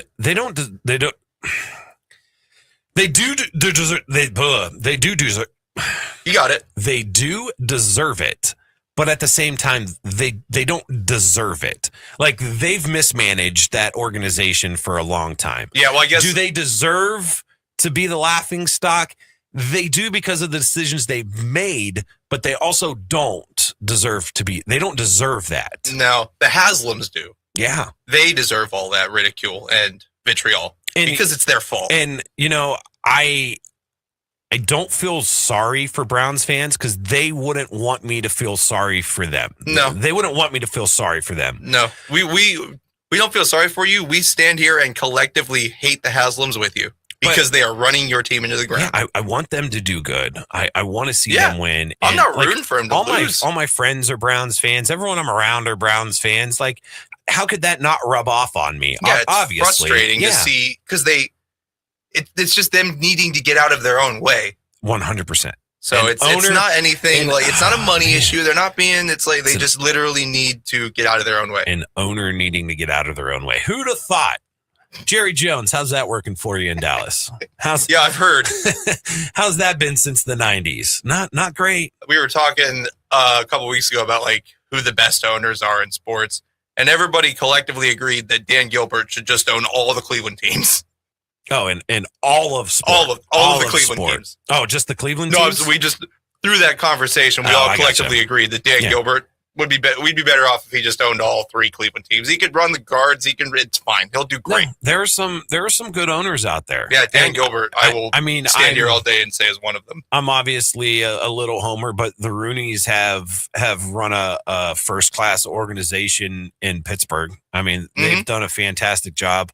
Yeah, it's tough to compliment Pittsburgh in this state, but I do love the city of Pittsburgh. So. Pittsburgh and Cleveland aren't rivals anymore. No. Sorry, folks. I don't care what you say. As a Steelers fan, they haven't been for a long time. As a Steelers fan, the Browns are not a rival. They are a team that the Steelers play every year, and they don't like each other, but it's not a rivalry anymore. The rivalry went to Baltimore when the original Cleveland Browns went to Baltimore. That's Pittsburgh's rivalry. Sorry, not sorry. And I know, like, the world revolves around Cleveland fans in Pittsburgh, how, like, them beating the Steelers is their Super Bowl. I get that, but to Pittsburgh, it's just another loss. They don't look at that game the same way anymore. No. Now, if Cleveland becomes competitive again, that would be when Baker was there. Yeah, like that. Like 2 years, 3 years, it became a rivalry. Yeah. Baker, he reinvigorated that rivalry, but it's not anymore. It's the Pittsburgh Steelers and the Baltimore Ravens. That's the rivalry now, and it's probably going to be like that for quite some time. Because if you do, unless they strike lightning in the bottle, and Deshaun Watson turns back into MVP Deshaun Watson. Is it going to happen? In my eyes, no, it's not. No, Deshaun Watson will pretty old now. He will never be the same player that he was. No, and when you tear both Achilles, very rarely it's hard to come back from that. Very rarely do you see anybody tear, like even Kobe. Kobe tore his AC or his Achilles. He wasn't quite the same player when he came back. Yeah, no, I'm really curious because Halliburton, the Pacers, tore his last year. I am super curious to see what he's looking like this year. Even tearing ACLs. Mm-hmm. I mean, what Saquon Barkley did after coming back from the knee injuries and stuff, you don't see that. That's not the norm. That's the exception. He's been out of the league a long time. He's not going to be caught up with the speed. He's not going to be caught up with the physicality of the game. All the practice in the world, all the training camp in the world will not prepare him for week one with, against an opponent whose main job, and I don't care, they can try to protect the quarterbacks all they want. And they talked about what was it in New Orleans when they were taking shots at quarterbacks, trying to get them hurt. That's the defense's goal is to knock out the quarterback any legal way possible. Yep. Like that is, you want to hit that guy as hard as you can, and you want to drag him back. You want to put all your weight on him and push him into the ground. Yeah. That's your main goal as a defender. Stop the ball. If the quarterback gets hurt, so be it. Ooh, Don Bobler says Baker in black and gold next year. Ooh. I like that. Drew Brees 2.0, little smaller guy going down there to New Orleans. I'm not comparing the two. Don't mince my words. I'm basically saying, yeah, they're both shorter quarterbacks. That's all that comparison was. Just a height rip, guys. Calm down. No, but I think he'd fit in really good in New Orleans. I think that city would embrace him as well. Because he's not staying in Tampa. He felt disrespected in Tampa. And that's what our interview that we played last week was about. Yeah, all he does week in and week out is try to perform. And I know the last 10 minutes have turned into a love fest on Baker Mayfield. It is what it is. And a hate fest on Deshaun Watson. But if you don't call it a hate fest, it's a fact fest. Yeah. And if you look at that roster, I've said this earlier in the week. I don't think any of the quarterbacks on the roster are the franchise quarterbacks for the Cleveland Browns. So what do they do now? Like, where do they go from here? Do you try to win a couple games throughout the season? Do you tank? Do you lose on purpose? If you're losing on purpose, what do? Do you leave this? What's the goal here? I don't think they need to tank. Because they're bad enough that they just don't have to try very hard. What's a logical goal for the Browns this season? Like, win 3 games. Super Bowl. Logically, I mean, they're probably going into this season with let's make the playoffs. I imagine that is the mindset for them. Because you can't, as a team, you can't go into it and just be like, yeah, we're going to suck. So unless you're doing it on purpose, I guess we'll find out. I mean, the Browns have said that they are in a rebuild, which you don't want to deliberately tank and lose all your games. You want to try a little bit, but you don't want to win a bunch of games. I would lose them all. If I'm in a rebuild. Yeah. I mean, is tanking against the rules in football like it is in basketball? You shouldn't do it. Mm-hmm. Like basketball has actually gone out and tried to make it. And that's what makes the NFL weird is because these athletes are getting paid no matter what, whether they perform, eventually it'll catch up to them if they don't perform. But it's not like, in high school where you want to go out and win every game just because that's your team. Like, that doesn't matter anymore. Your loyalty lies in the NFL with whoever's going to pay you the most money. Yeah, when it comes to the NFL, it's all about the paycheck. And, now it's the NCAA. That's what that's turning into, too. We always find a way to bring it back. He said not Baker in New Orleans, Baker in Pittsburgh. I'd love that even more. Mm-hmm. He's trying to get you super excited for me. I would love that. I do like Will Howard, even though I'm not an Ohio State guy. I do like Will Howard, and then I do like what's his name from Penn State has been playing really well. I don't know. We'll see what happens, but a lot of games on tonight. Detroit, Cincinnati at 7, Green Bay, Pittsburgh at 7 on the NFL Network. Colts and Patriots at 7:30. Chargers, Texans at 8. Cardinals, Raiders on 8 o'clock on the ESPN app. And Tennessee Titans, San Francisco 49ers, they will be on the NFL Network. And that's going to do it for today, folks. Ryan, hit them. Go Guards, go Bucks, go Cavs, go Browns. There you go. We'll be back tomorrow. We'll talk about all these games. And thanks for hanging out. Thanks for being here. My last day to fill in for Sammy B is tomorrow. Looking forward to that. And I hope you all have a wonderful evening. We'll see you then. Stay safe. Be kind. Hug your loved ones.